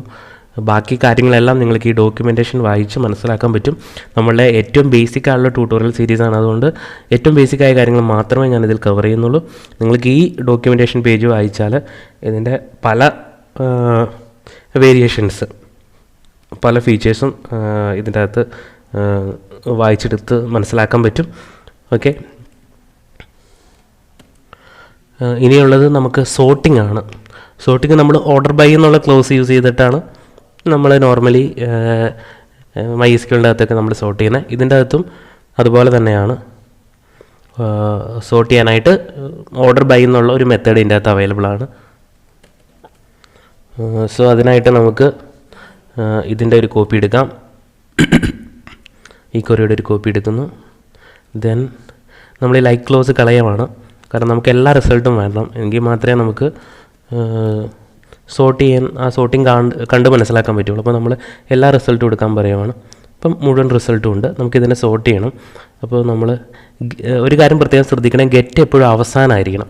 ഗെറ്റ് കഴിഞ്ഞിട്ട് നമ്മൾ അടുത്ത് ഇങ്ങനെ കണക്ട് ചെയ്യാൻ ശ്രമിക്കരുത്, അപ്പോൾ തെറ്റിപ്പോവും. അപ്പോൾ ഗെറ്റ് എന്ന് പറഞ്ഞാൽ മാക്സിമം ഏറ്റവും അവസാനമായിട്ട് വരാനായിട്ട് പ്രത്യേകം ശ്രദ്ധിക്കണം. ഗെറ്റ് വരുന്ന സമയത്താണ് ക്വറി എക്സിക്യൂഷൻ ആക്ച്വലി നടക്കുന്നത്. ഗെറ്റിൻ്റെ കേസിൽ, സെലക്ട് ക്വറിയുടെ കേസിലാണ് ഞാൻ പറയുന്നത്. ബാക്കി ഗെറ്റ് ചെയ്തതിന് ശേഷം നമ്മൾ ഒരു കാര്യം പ്ലഗ് ചെയ്ത് പോകുന്നത് ശരിയായ ഒരു നടപടിയല്ല. അതുകൊണ്ട് നമുക്ക് എല്ലാ കണ്ടീഷൻസും സ്പെസിഫൈ ചെയ്തതിന് ശേഷം ഏറ്റവും അവസാനമായിട്ടാണ് നമ്മൾ ഗെറ്റ് പറയുന്നത്. അപ്പോൾ നമ്മൾ ഗെറ്റിന് മുന്നേ ഞാൻ പറയുകയാണ് ഓർഡർ അണ്ടർസ്കോർ ബൈ എന്നുള്ള ഒരു ഫംഗ്ഷൻ കോൾ ചെയ്യുകയാണ്. ഓക്കെ, എല്ലാം ഇങ്ങനെ ചെയ്യേണ്ട മെത്തേഡാണ് കേട്ടോ. എത്ര ഫംഗ്ഷൻ വേണമെങ്കിലും ഇങ്ങനെ ചേഞ്ച് ചെയ്ത് നമുക്ക് ആഡ് ചെയ്തിട്ട് പോകാൻ പറ്റും. സോ ഇവിടെ നമ്മൾ ഓർഡർ ബൈ എന്നാണ് പറയുന്നത്. ഇതിൻ്റെ സിൻടാക്സ് ഇങ്ങനെയാണ്. ഓർഡർ ബൈ എന്തിനെ അടിസ്ഥാനത്തിലാണ് ഓർഡർ ചെയ്യേണ്ടത്? നമുക്ക് ഈ സ്റ്റുഡൻറ്റിൻ്റെ പേരിൻ്റെ അടിസ്ഥാനത്തിൽ സോർട്ട് ചെയ്യണം എന്ന് കരുതുക. അപ്പോൾ നമ്മൾ പറയുകയാണ് സ്റ്റുഡൻറ്റ് നെയിമിനെ എന്ത് രീതിയിൽ സോർട്ട് ചെയ്യണം? അസെൻഡിങ് ആണോ ഡിസെൻഡിങ് ആണോ? അപ്പോൾ ASC എന്ന് പറഞ്ഞാൽ അസെൻഡിങ് ആണ്. അപ്പോൾ order by student name ascending എന്ന് പറഞ്ഞാൽ അസെൻഡിങ് ഓർഡറിൽ സോർട്ടഡ് ആവും. ഇതിപ്പോൾ ഓൾറെഡി അസെൻഡിങ് ഓർഡറിൽ സോർട്ടഡ് ആണ്. ഇനി നമ്മൾ സാധാരണ MySQL പറയുന്ന പോലെ DESC ഡിസെൻഡിങ് ഓർഡറിൽ സോർട്ട് ചെയ്യാനായിട്ട് DESC എന്ന് പറഞ്ഞു കഴിഞ്ഞാൽ ഡിസെൻഡിങ് ഓർഡർ, നേരെ ഓപ്പോസിറ്റ്. നിങ്ങൾക്ക് റിഫ്രഷ് ചെയ്ത് കഴിഞ്ഞാൽ ഇപ്പോൾ ഡിസെൻഡിങ് ഓർഡറിലാണ് 3, അതായത് B ഉള്ള തുടങ്ങിയ റെക്കോർഡ് ആദ്യം വന്നു, അതിന് ശേഷമേ. ഇങ്ങനെയാണ് നമ്മൾ സോർട്ട് ചെയ്യുന്നത് ഓർഡർ ബൈ. അപ്പോൾ ഓർഡർ ബൈ എന്നുള്ള മെത്തേഡ് ഏത് ഫീൽഡാണ്, എന്ത് ഓർഡറിലാണ്, അസെൻഡിങ് ആണോ ഡിസെൻഡിങ് ഓർഡറിലാണോ എന്നുള്ളത് സ്പെസിഫൈ ചെയ്യുന്നു. ഇങ്ങനെയാണ് നമ്മൾ സോർട്ട് ചെയ്യുന്നത്. അടുത്തതായിട്ട് നമുക്കിതിനെ റിസൾട്ടിനെ ലിമിറ്റ് ചെയ്യാനായിട്ടുള്ള മാർഗ്ഗങ്ങളാണ്. നമുക്ക് റിസൾട്ടിൽ നിന്നും എനിക്ക് ഇത്ര നമ്പർ ഓഫ് റെക്കോർഡ്സ് മതി എന്നുണ്ടെങ്കിൽ അത് പറയാൻ പറ്റും. അതിന് വേണ്ടിയിട്ട് നമ്മൾ ലിമിറ്റ് എന്നുള്ളൊരു ഫംഗ്ഷൻ ആഡ് ചെയ്താൽ മതി. ഇതിൻ്റെ ഇടയ്ക്ക് നമ്മൾ ലിമിറ്റ് എന്നുള്ളൊരു ഫംഗ്ഷൻ. അപ്പോൾ ഞാൻ ലിമിറ്റിൻ്റെ അത് പറയുവാണ് 1 എന്ന് പറയുവാണെന്നുണ്ടെങ്കിൽ അതിൻ്റെ അർത്ഥം എൻ്റെ ഫുൾ റിസൾട്ടിൽ നിന്നും ഒരേ ഒരു റിസൾട്ടേ കാണിക്കത്തുള്ളൂ. ഓക്കെ, അപ്പോൾ നമ്മളിത് റിഫ്രഷ് ചെയ്ത് കഴിഞ്ഞാൽ ഒരു റിസൾട്ടേ, ആക്ച്വലി നമുക്ക് 3 റിസൾട്ടുണ്ട്, അതിലൊരു റിസൾട്ടേ കാണിക്കത്തുള്ളൂ. നമ്മൾ ലിമിറ്റ് 2 കൊടുത്തു കഴിഞ്ഞാൽ 2 റിസൾട്ടേ കാണിക്കുകയുള്ളൂ. ഓക്കെ, ഇത് നോർമൽ ലിമിറ്റ്. ഇനി ലിമിറ്റും ഓഫ്സെറ്റും കൂടെ പറയുന്ന ഒരു സിറ്റുവേഷൻ ഉണ്ട്. അതായത് നമുക്ക് ആദ്യത്തെ 2 റെക്കോർഡ് മതി, അല്ലെങ്കിൽ എനിക്ക് 3 മുതലുള്ള 2 റെക്കോർഡ് മതി. ഓക്കെ, ഇവിടെ എപ്പോഴും ശ്രദ്ധിക്കേണ്ട കാര്യം എന്ന് പറയുന്നത് എവിടെ നിന്നുള്ളത്. അപ്പോൾ നമുക്ക് 2 ആർഗ്യുമെൻറ്റ് പറയണം. ഇപ്പം ഞാൻ 0,2 എന്ന് പറഞ്ഞു കഴിഞ്ഞാൽ ഇവിടെ എപ്പോഴും ശ്രദ്ധിക്കേണ്ട കാര്യം ഈ 2 എന്ന് ഉദ്ദേശിക്കുന്നത് എവിടെ മുതൽ എന്നുള്ളതാണ്. ഈ 0 ഉദ്ദേശിക്കുന്നത് എത്ര എണ്ണം എന്നുള്ളതാണ്. അപ്പോൾ എനിക്ക് 2, 3 റെക്കോർഡാണ് വേണ്ടതെന്ന് കരുതുക. 2, 3 റെക്കോർഡാണെന്നുണ്ടെങ്കിൽ എനിക്ക് എവിടെ മുതൽ വേണം? 2 മുതലാണ് വേണ്ടത് അല്ലേ? 2 മുതൽ 2 എണ്ണം വരണം. അപ്പോൾ 2 മുതൽ എന്നുള്ള നമ്മൾ ഇവിടെ നിന്നാണ് പറഞ്ഞു കൊടുക്കുക. 2 മുതൽ 2 എണ്ണം. സോ ആക്ച്വലി 2 മുതൽ എന്ന് പറയുമ്പം 2 എന്നുള്ള ടേം നമ്മൾ കൗണ്ടിൽ 1, 2, 3 എന്നുള്ള രീതിയിലുള്ള എടുക്കേണ്ടത്. അപ്പോൾ 2 എന്നാണെന്നുണ്ടെങ്കിൽ നമ്മൾ 1 എന്നായിരിക്കണം കൊടുക്കേണ്ടത്. കാരണം കൗണ്ട് 0 നിന്നാണ് ആരംഭിക്കുന്നത്. അപ്പോൾ 1, 2 എന്ന് കൊടുക്കണം. അതായത് 2,1 എന്ന് പറഞ്ഞാൽ അതിൻ്റെ അർത്ഥം 1 മുതൽ 2 എണ്ണം എന്നുള്ളതാണ്. ഓക്കെ, 1 മുതൽ 2 എണ്ണമാണ് ഇപ്പോൾ വന്നിരിക്കുന്നത്. ഓക്കെ, ഇനി 0 മുതൽ 2 എണ്ണം എന്നാണെന്നുണ്ടെങ്കിൽ നോക്കാം. 0 മുതൽ 2 എണ്ണം അതാണ് ബിനിൽ മുതൽ വരുന്നത്. ഇനി 0 മുതൽ 3 എണ്ണം എന്ന് പറഞ്ഞാൽ എല്ലാ റെക്കോർഡുകളും വരും. ഓക്കെ, ഇതിപ്പം 0 മുതൽ എന്ന് പറഞ്ഞാൽ ഈ ഓർഡർ അല്ല, നമ്മളിവിടെ സോർട്ട് ചെയ്തിട്ടുണ്ട്. അപ്പോൾ സോർട്ടഡ് ഓർഡറിലാണ് ഇപ്പോൾ ഇത് കിടക്കുന്നത്. കണ്ടോ, നമ്മൾ ഓർഡർ ബൈ ചെയ്തിട്ടുണ്ട്. ഇനി ആ ഓർഡർ ബൈ എടുത്ത് കളയാണെന്ന് കരുതുക. ഓർഡർ ബൈ നമ്മൾ എടുത്ത് കളയുന്നു. ഇനി ലിമിറ്റ് 30 എന്ന് കൊടുത്താൽ എന്താണ്? അനിൽ, അനിത, ബിനിൽ.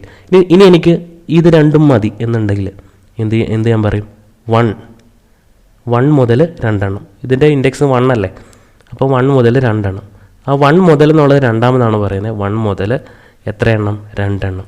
അപ്പോൾ 1 മുതൽ 2 എണ്ണം, ഈ 2 എണ്ണം മാത്രമായിട്ട് സെലക്റ്റഡ് ആവും. ഇത് റിഫ്രഷ് ചെയ്താൽ ഇത് അനിൽ എന്നുള്ളത് പോയിട്ട് ബാക്കി 2 മാത്രം വരും, അനിത, ബിനിൽ. സോ ഇങ്ങനെയാണ് ലിമിറ്റ് എഴുതുന്നത്. അപ്പോൾ ശ്രദ്ധിക്കേണ്ട കാര്യം ഇതാണ്, എവിടെ മുതൽ എന്നുള്ളത് രണ്ടാമത്തെ ആർഗ്യുമെൻ്റാണ്, എത്ര എണ്ണം എന്നുള്ളത് ആദ്യത്തെ ആർഗ്യുമെൻ്റാണ്. അത് മാത്രം ശ്രദ്ധിക്കുക. ഇപ്പോൾ ലിമിറ്റ് ക്ലോസും നമ്മൾ ഡിസ്കസ് ചെയ്തു. സോ ഏറെക്കുറെ നമ്മൾ ബേസിക് ആയിട്ടുള്ള സെലക്ട് ക്വറീസ് പറഞ്ഞു. ഇനി ഉള്ളത് ജോയിൻ, അതുപോലെ ഗ്രൂപ്പ് ബൈ പോലെയുള്ള ക്ലോസുകളാണ്. അപ്പോൾ അത്ര അഡ്വാൻസ് ലെവലിലേക്ക് ഞാൻ തൽക്കാലം ഈ വീഡിയോയിൽ പോകുന്നില്ല. തൽക്കാലം ബേസിക് ക്വറീസ് മാത്രമേ ഇതിൽ ഡിസ്കസ് ചെയ്യുന്നുള്ളൂ. ജോയിൻ ക്വറീസും കാര്യങ്ങളൊക്കെ നിങ്ങൾക്ക് പഠിക്കാൻ താല്പര്യമുണ്ടെങ്കിൽ കമൻറ്റ് ചെയ്താൽ നമുക്കതിനെക്കുറിച്ച് ഇനി ഫ്യൂച്ചറിൽ വീഡിയോസ് ചെയ്യാം. ഇപ്പം ബേസിക് ഒരു ട്യൂട്ടോറിയൽ ആയതുകൊണ്ട് ഞാൻ ജോയിൻസ് ഒന്നും ഇതിൻ്റെ അകത്ത് കവർ ചെയ്യുന്നില്ല. നമുക്ക് ഡയറക്റ്റ് ഇൻസേർട്ട് മെത്തേഡിലേക്ക് പോവാം. ഞാൻ കഴിയുന്നത്ര ഇതൊരു ചെറിയ ഷോർട്ട് ട്യൂട്ടോറിയലായിട്ട് നിങ്ങൾക്ക് ബേസിക്സ് പറഞ്ഞുതരാം എന്ന് മാത്രമേ ഉദ്ദേശിക്കുന്നുള്ളൂ. കൂടുതൽ കാര്യങ്ങൾ നിങ്ങൾക്ക് ഡോക്യുമെൻറ്റേഷനിൽ നിന്ന് മനസ്സിലാക്കാം. അതിൽ നിന്ന് എന്തെങ്കിലും ഡൗട്ട് ഉണ്ടെങ്കിലും നമുക്കതിനെക്കുറിച്ച് ഡിസ്കസ് ചെയ്യാം. ഇനി നമുക്ക് ഇൻസേർട്ട് ക്വറി എങ്ങനെ എക്സിക്യൂട്ട് ചെയ്യുന്നതെന്ന് നോക്കാം. സോ ഇൻസേർട്ട് ക്വറി എക്സിക്യൂട്ട് ചെയ്യാൻ ഇതുപോലെ തന്നെ നമുക്ക് ഫങ്ഷൻസ് ഉണ്ട്, ഫങ്ഷൻസ് അവൈലബിൾ ആണ്. സോ അതിനായിട്ട് നമ്മൾ യൂസ് ചെയ്യുന്നത് ഇൻസേർട്ട് എന്നുള്ള മെത്തേഡാണ്. അതായത് $this db ഇൻസേർട്ട്. ഇൻസേർട്ടിൻ്റെ ഒരു സിൻടാക്സ് എങ്ങനെയാണെന്ന് വെച്ച് കഴിഞ്ഞാൽ ഏത് ടേബിൾ ആണെന്ന് പറയുന്നു, സെക്കൻഡ് ആർഗ്യുമെൻ്റ് ആയിട്ട് അതിലേക്ക് എന്ത് ഡാറ്റ പാസ് ചെയ്യണമെന്ന് പറയുന്നു. ഇപ്പോൾ നമുക്ക് സ്റ്റുഡൻറ്റ് ടേബിളിലേക്ക് ഒരു റെക്കോർഡ് ആഡ് ചെയ്യണമെന്ന് കരുതുക. അങ്ങനെയാണെന്നുണ്ടെങ്കിൽ നമ്മൾ ആദ്യം ചെയ്യുന്നത് ആ ആഡ് ചെയ്യുന്ന സ്റ്റുഡൻറ്റിൻ്റെ ഡീറ്റെയിൽസ് എന്താണെന്നുള്ളത് നമ്മൾ തീരുമാനിക്കും. ഇപ്പോൾ ഉദാഹരണത്തിന് $റെക്കോർഡ്, ഒരു റെക്കോർഡ് എന്നുള്ളൊരു അറേ ഞാൻ ഡിക്ലെയർ ചെയ്യുവാണ്. ഈ അറേയുടെ അകത്ത് പറയുവാണ് സ്റ്റുഡൻറ്റിൻ്റെ ഏതൊക്കെ ഡീറ്റെയിൽസ് ആണ് നമുക്കുള്ളത്. സ്റ്റുഡൻറ്റ് നെയിമുണ്ട്, ഫോൺ നമ്പറുണ്ട്, ജെൻഡറുണ്ട്.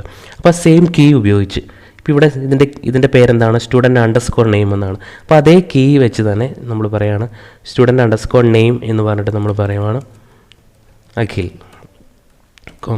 ഇനി ഫോൺ നമ്പറാണ്. അപ്പം നമ്മൾ ഇതുപോലെ കോഡ്സിൽ വീണ്ടും പറയുകയാണ് phone_number, ഒരു ഫോൺ നമ്പർ ജസ്റ്റ് പറയുകയാണ്. ദെൻ തേർഡ് ഫീൽഡ് എന്ന് പറയുന്നത് ജെൻഡറാണ്. നമ്മൾ പറയുകയാണ് ജെൻഡർ മെയിൽ 1. ഇത്രയും വാല്യൂ ഉള്ള ഒരു റെക്കോർഡ്.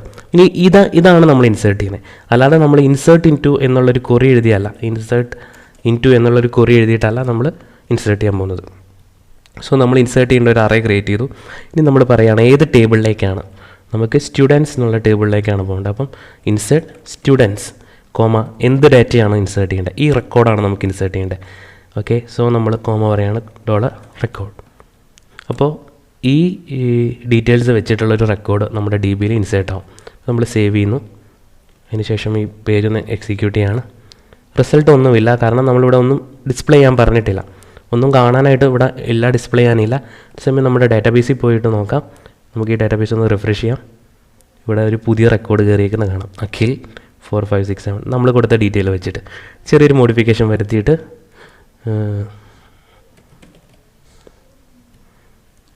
വേറൊരു ആളുടെ കോൺടാക്ട് ഡീറ്റെയിൽസ് ഇടുകയാണ്. ഓക്കെ, ഇനി വീണ്ടും നമ്മൾ ഈ പേജ് ഒന്ന് റിഫ്രഷ് ചെയ്യുകയാണ്.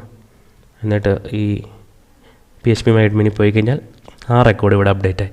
സോ വളരെ സിമ്പിളാണ് ഇൻസേർട്ട് എന്ന് പറയുന്നത്. നമ്മൾ ഇൻസേർട്ട് ഇൻറ്റു എന്നുള്ള വലിയ ക്വറിയൊന്നും എഴുതണ്ട. അതിന് പകരം നമുക്ക് ഇൻസേർട്ട് ചെയ്യേണ്ട റെക്കോർഡ് ഇവിടെ ബിൽഡ് ചെയ്ത് വെക്കുന്നു. ഇവിടെ ടേബിളിൻ്റെ ഈ പേര് ശരിയായിരിക്കണം. ഇപ്പോൾ ഇവിടെ സ്റ്റുഡൻറ്റ് നെയിം എന്നാണെങ്കിൽ നമ്മളിവിടെ ഇങ്ങനെ നെയിം എന്ന് എഴുതാൻ പാടില്ല, സ്റ്റുഡൻറ്റ് നെയിം തന്നെ ആയിരിക്കണം. ആ നെയിം അതിൻ്റെ കറസ്പോണ്ടിങ് വാല്യൂ. അതിനുശേഷം ഇൻസേർട്ട് എന്നുള്ള മെത്തേഡ് വിളിച്ചിട്ട് ഈ അറേയിലുള്ള റെക്കോർഡ് പാസ് ചെയ്താൽ ആ റെക്കോർഡ് അതിൽ ഇൻസേർട്ട് ആവുന്നതാണ്. അപ്പോൾ നമ്മൾ സെലക്ട് ഡിസ്കസ് ചെയ്തു, ഇൻസേർട്ട് ഡിസ്കസ് ചെയ്തു. ഇനിയുള്ളത് അപ്ഡേറ്റ് ക്വറിയാണ്. എങ്ങനെ കോഡിഗ്നേറ്റർ ഉപയോഗിച്ച് ഒരു അപ്ഡേറ്റ് ക്വറി എക്സിക്യൂട്ട് ചെയ്യാന്നുള്ളത്. അപ്പോൾ അപ്ഡേറ്റ് ക്വറി എക്സിക്യൂട്ട് ചെയ്യാനായിട്ട് നമുക്ക് രണ്ട് കാര്യങ്ങൾ അതിൻ്റെ അകത്ത് പറയണം അല്ലേ. ഒന്ന് ഏതൊക്കെ വാല്യൂസാണ് പുതിയതായിട്ട് വരുന്നതെന്ന് പറയണം. അതുപോലെ എന്തെങ്കിലും കണ്ടീഷൻ ഉണ്ടെങ്കിൽ അതും പറയണം.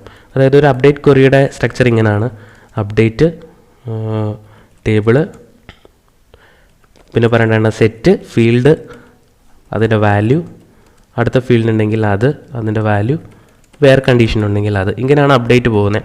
അപ്പോൾ അതേപോലെ തന്നെയാണ് നമ്മൾ ഈ കോഡിഗ്നേറ്റർ ഉപയോഗിച്ചും അപ്ഡേറ്റ് ക്വറി എക്സിക്യൂട്ട് ചെയ്യുന്നത്. അപ്പോൾ നമുക്ക് രണ്ട് കാര്യങ്ങൾ വേണം. ഒന്ന്, ഏത് ടേബിൾ അപ്ഡേറ്റ് ചെയ്യണമെന്ന് വേണം. അതുപോലെ ഈ ടേബിളിൻ്റെ പുതിയ വാല്യൂസ് വേണം. കണ്ടീഷൻസ് എന്തെങ്കിലും ഉണ്ടെങ്കിൽ അതും സ്പെസിഫൈ ചെയ്യണം. സോ അപ്ഡേറ്റിൻ്റെ സിൻടാക്സ് ഇങ്ങനെയാണ്. അപ്പോൾ നമുക്കൊരു സെനാരിയോ എടുക്കാം. ഇതിൻ്റെ അകത്ത്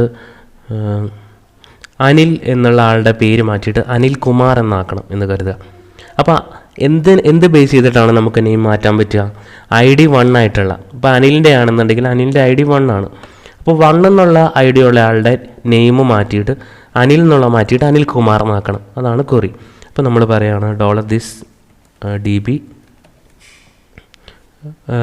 നമുക്ക് സെറ്റ് ചെയ്യേണ്ടത് എന്താണ് എന്ന് പറയാം.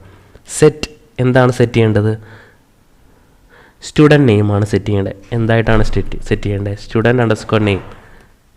എന്തായിട്ട് സെറ്റ് ചെയ്യണം? അനിൽ എന്നാണ് കിടക്കുന്നത്, അനിൽ കുമാർ എന്നായിട്ട് സെറ്റ് ചെയ്യണം. സോ നമ്മൾ പറയണം അനിൽ കുമാർ. അപ്പോൾ $this db set student name Anil Kumar എന്നായിട്ട് സെറ്റ് ചെയ്യണം. എന്ത് കണ്ടീഷനെ ബേസ് ചെയ്തിട്ട്? അത് നമ്മൾ പറയണം where ID, ID 1 ആയിട്ടുള്ള where ID, 1. ഇത്രയും പറഞ്ഞു കഴിഞ്ഞാൽ നമ്മൾ കോൺഫിഗർ ചെയ്തു. അതായത് ID 1 ആയിട്ടുള്ള ആളുടെ സ്റ്റുഡൻറ്റ് നെയിം അനിൽ കുമാർ എന്ന് അപ്ഡേറ്റ് ചെയ്യണം. ഓക്കെ. പക്ഷെ നമ്മൾ ഇത് അപ്ഡേറ്റ് ആവണമെന്നുണ്ടെങ്കിൽ അപ്ഡേറ്റ് എന്നുള്ളൊരു ഫംഗ്ഷനും കൂടെ ഒപ്പം വിളിക്കണം. ഓക്കെ. അതായത് ഈ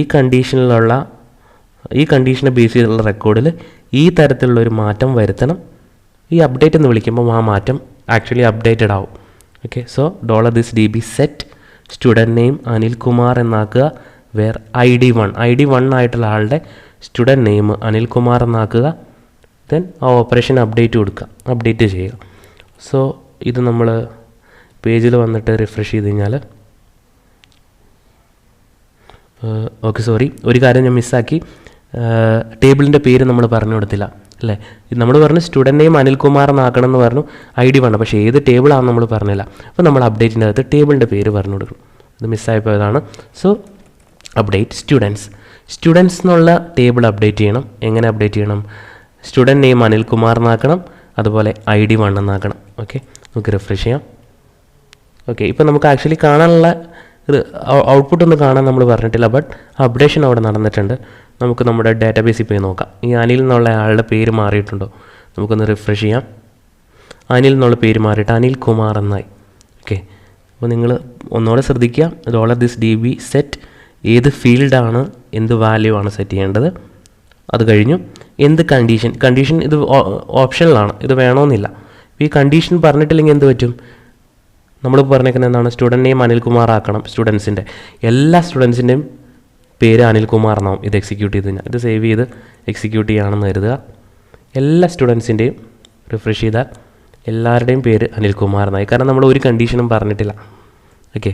ഇനി ID = 1 എന്ന് പറഞ്ഞാൽ ID 1 ആയിട്ടുള്ള ആളുടെ മാത്രം പേര് അപ്ഡേറ്റ് ആവും. അപ്ഡേറ്റിൻ്റെ അകത്ത് ടേബിളിൻ്റെ പേര് കൊടുക്കാൻ മറക്കരുത്. നേരത്തെ മിസ്സാവരുത്. സോ അപ്ഡേറ്റ് ഓഫ് ടേബിളിൻ്റെ പേര്, ആ ടേബിൾ ആയിരിക്കണം അപ്ഡേറ്റ് ചെയ്യുക എന്നാണ് അതിൻ്റെ അർത്ഥം. സോ അത്രയും ചെയ്താൽ നമുക്ക് ടേബിൾ അപ്ഡേറ്റ് ചെയ്യാൻ പറ്റും. ഇനി നമുക്കിപ്പോൾ ID 1 ആയിട്ടുള്ള ആളുടെ ഫോൺ നമ്പർ മാറ്റണമെന്ന് കരുതുക. അപ്പോൾ അങ്ങനെയാണെങ്കിൽ നമ്മൾ പറയുകയാണ് ഫോൺ നമ്പറാണ് എനിക്ക് മാറ്റേണ്ടെങ്കിൽ ഞാൻ പറയുകയാണ് സെറ്റ് ഫോൺ നമ്പർ എന്നുള്ള ഫീൽഡ് ഫോൺ നമ്പർ കോമ എന്ത് ഫോൺ നമ്പറാണ് പുതിയതായിട്ട് കൊടുക്കേണ്ടത്. ഞാനൊരു ഫോൺ നമ്പർ പറയുവാണ്. ഒരു റാൻഡമായിട്ടൊരു ഫോൺ നമ്പർ പറയുന്നു. സോ ഇതാണ് എൻ്റെ പുതിയ ഫോൺ നമ്പറായിട്ട് സെറ്റ് ചെയ്യേണ്ടത്. ദെൻ എന്ത് കണ്ടീഷനാണ്? ID 1 ആയിട്ടുള്ള ആളുടെ. സോ നമ്മൾ പറയുകയാണ് വെയർ ID, 1. സോ ഇനി ഒരു കാര്യം കൂടെ നമുക്ക് ചെയ്യാനുള്ള എന്താണ്? അപ്ഡേറ്റ് ഓഫ് ടേബിളിൻ്റെ പേര് സ്റ്റുഡൻസ് എന്നാണ്. സോ നമ്മൾ പറയുകയാണ് സ്റ്റുഡൻസ്. നമുക്ക് എക്സിക്യൂട്ട് ചെയ്യാം.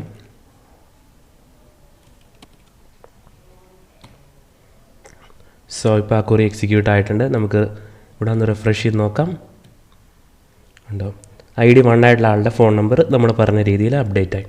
സോ ഇപ്പം അപ്ഡേറ്റ് നമ്മൾ ചെയ്തു. സോ സെലക്ട്, ഇൻസേർട്ട്, അപ്ഡേറ്റ് ഇത്രയും കഴിഞ്ഞു. ഇനി ഈ പെൻഡിങ് ആയിട്ടുള്ളത് ഡിലീറ്റ് ആണ്. ഡിലീറ്റ് എങ്ങനെ ചെയ്യാമെന്നാണ് ഇനി നോക്കേണ്ടത്. ഡിലീറ്റ് ക്വറി എന്ന് പറയുന്നത് അത് എക്സിക്യൂട്ട് ചെയ്യാൻ ഭയങ്കര സിമ്പിളാണ്. ഡിലീറ്റ് ക്വറി എന്ന് പറഞ്ഞാൽ അത് എക്സിക്യൂട്ട് ചെയ്യാൻ ഭയങ്കര സിമ്പിളാണ്. അതെങ്ങനെയാണെന്ന് നമുക്ക് നോക്കാം.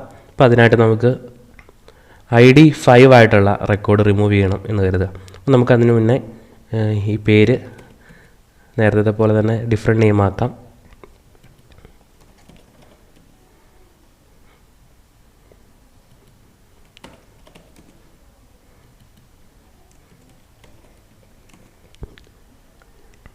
സോ ഇപ്പം പേരെല്ലാം നമ്മൾ ഡിഫറെൻ്റ് ആക്കി. ഇനി നമുക്ക് ഇതിൽ ഒരു റെക്കോർഡ് റിമൂവ് ചെയ്യണം. ഇപ്പോൾ ID 5 ആയിട്ടുള്ള റെക്കോർഡ് എനിക്ക് റിമൂവ് ചെയ്യണമെന്ന് കരുതുക. അങ്ങനെയാണെന്നുണ്ടെങ്കിൽ $this db എന്താണ് കണ്ടീഷൻ? നമുക്ക് ID 5 ആയിട്ടുള്ള സ്റ്റുഡൻറ്റിനെയാണ് കളയേണ്ടത്. നമ്മൾ പറയുകയാണ് വേർ ID, 5. ID 5 ആയിട്ടുള്ള സ്റ്റുഡൻറ്റിനെ ഡിലീറ്റ് ചെയ്യണം. Arrow delete. ഏത് ടേബിളിൽ നിന്നാണ് ഡിലീറ്റ് ചെയ്യേണ്ടത്? സ്റ്റുഡൻസ് ടേബിളിൽ നിന്ന്. So $this db where ID, 5 ID 5 ആയിട്ടുള്ള സ്റ്റുഡൻറ്റിനെ ഡിലീറ്റ് ചെയ്യാണ്. ഏത് ടേബിളിൽ നിന്നാണ്? സ്റ്റുഡൻസ് ടേബിളിൽ നിന്ന്. ഓക്കെ, ഇത് എക്സിക്യൂട്ട് ചെയ്യാം. അപ്പോൾ ഇത് എക്സിക്യൂട്ട് ചെയ്തു. നമ്മൾ റിഫ്രഷ് ചെയ്താൽ 5 എന്നുള്ള ഈ റെക്കോർഡ് ഉണ്ടോ എന്ന് നമുക്ക് നോക്കാം. റിഫ്രഷ് ചെയ്യാണ്. 5 എന്നുള്ള റെക്കോർഡ് റിമൂവ് ആയി. സോ ഇങ്ങനെയാണ് നമുക്ക് ഡിലീറ്റ് ചെയ്യാവുന്നത്. അപ്പോൾ നമ്മൾ എല്ലാ ബേസിക് CRUD ഓപ്പറേഷൻസും പഠിച്ചു. അപ്പോൾ ക്രിയേറ്റ് ചെയ്യാനായിട്ട് നമ്മൾ പഠിച്ചത് DB ഇൻസേർട്ട് ആയിരുന്നു.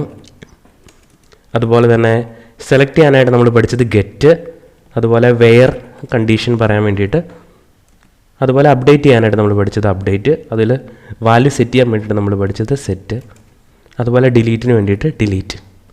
ഇവിടെയൊക്കെ കണ്ടീഷൻ എഴുതാൻ നമ്മൾ വെയർ ക്ലോസ് യൂസ് ചെയ്തു.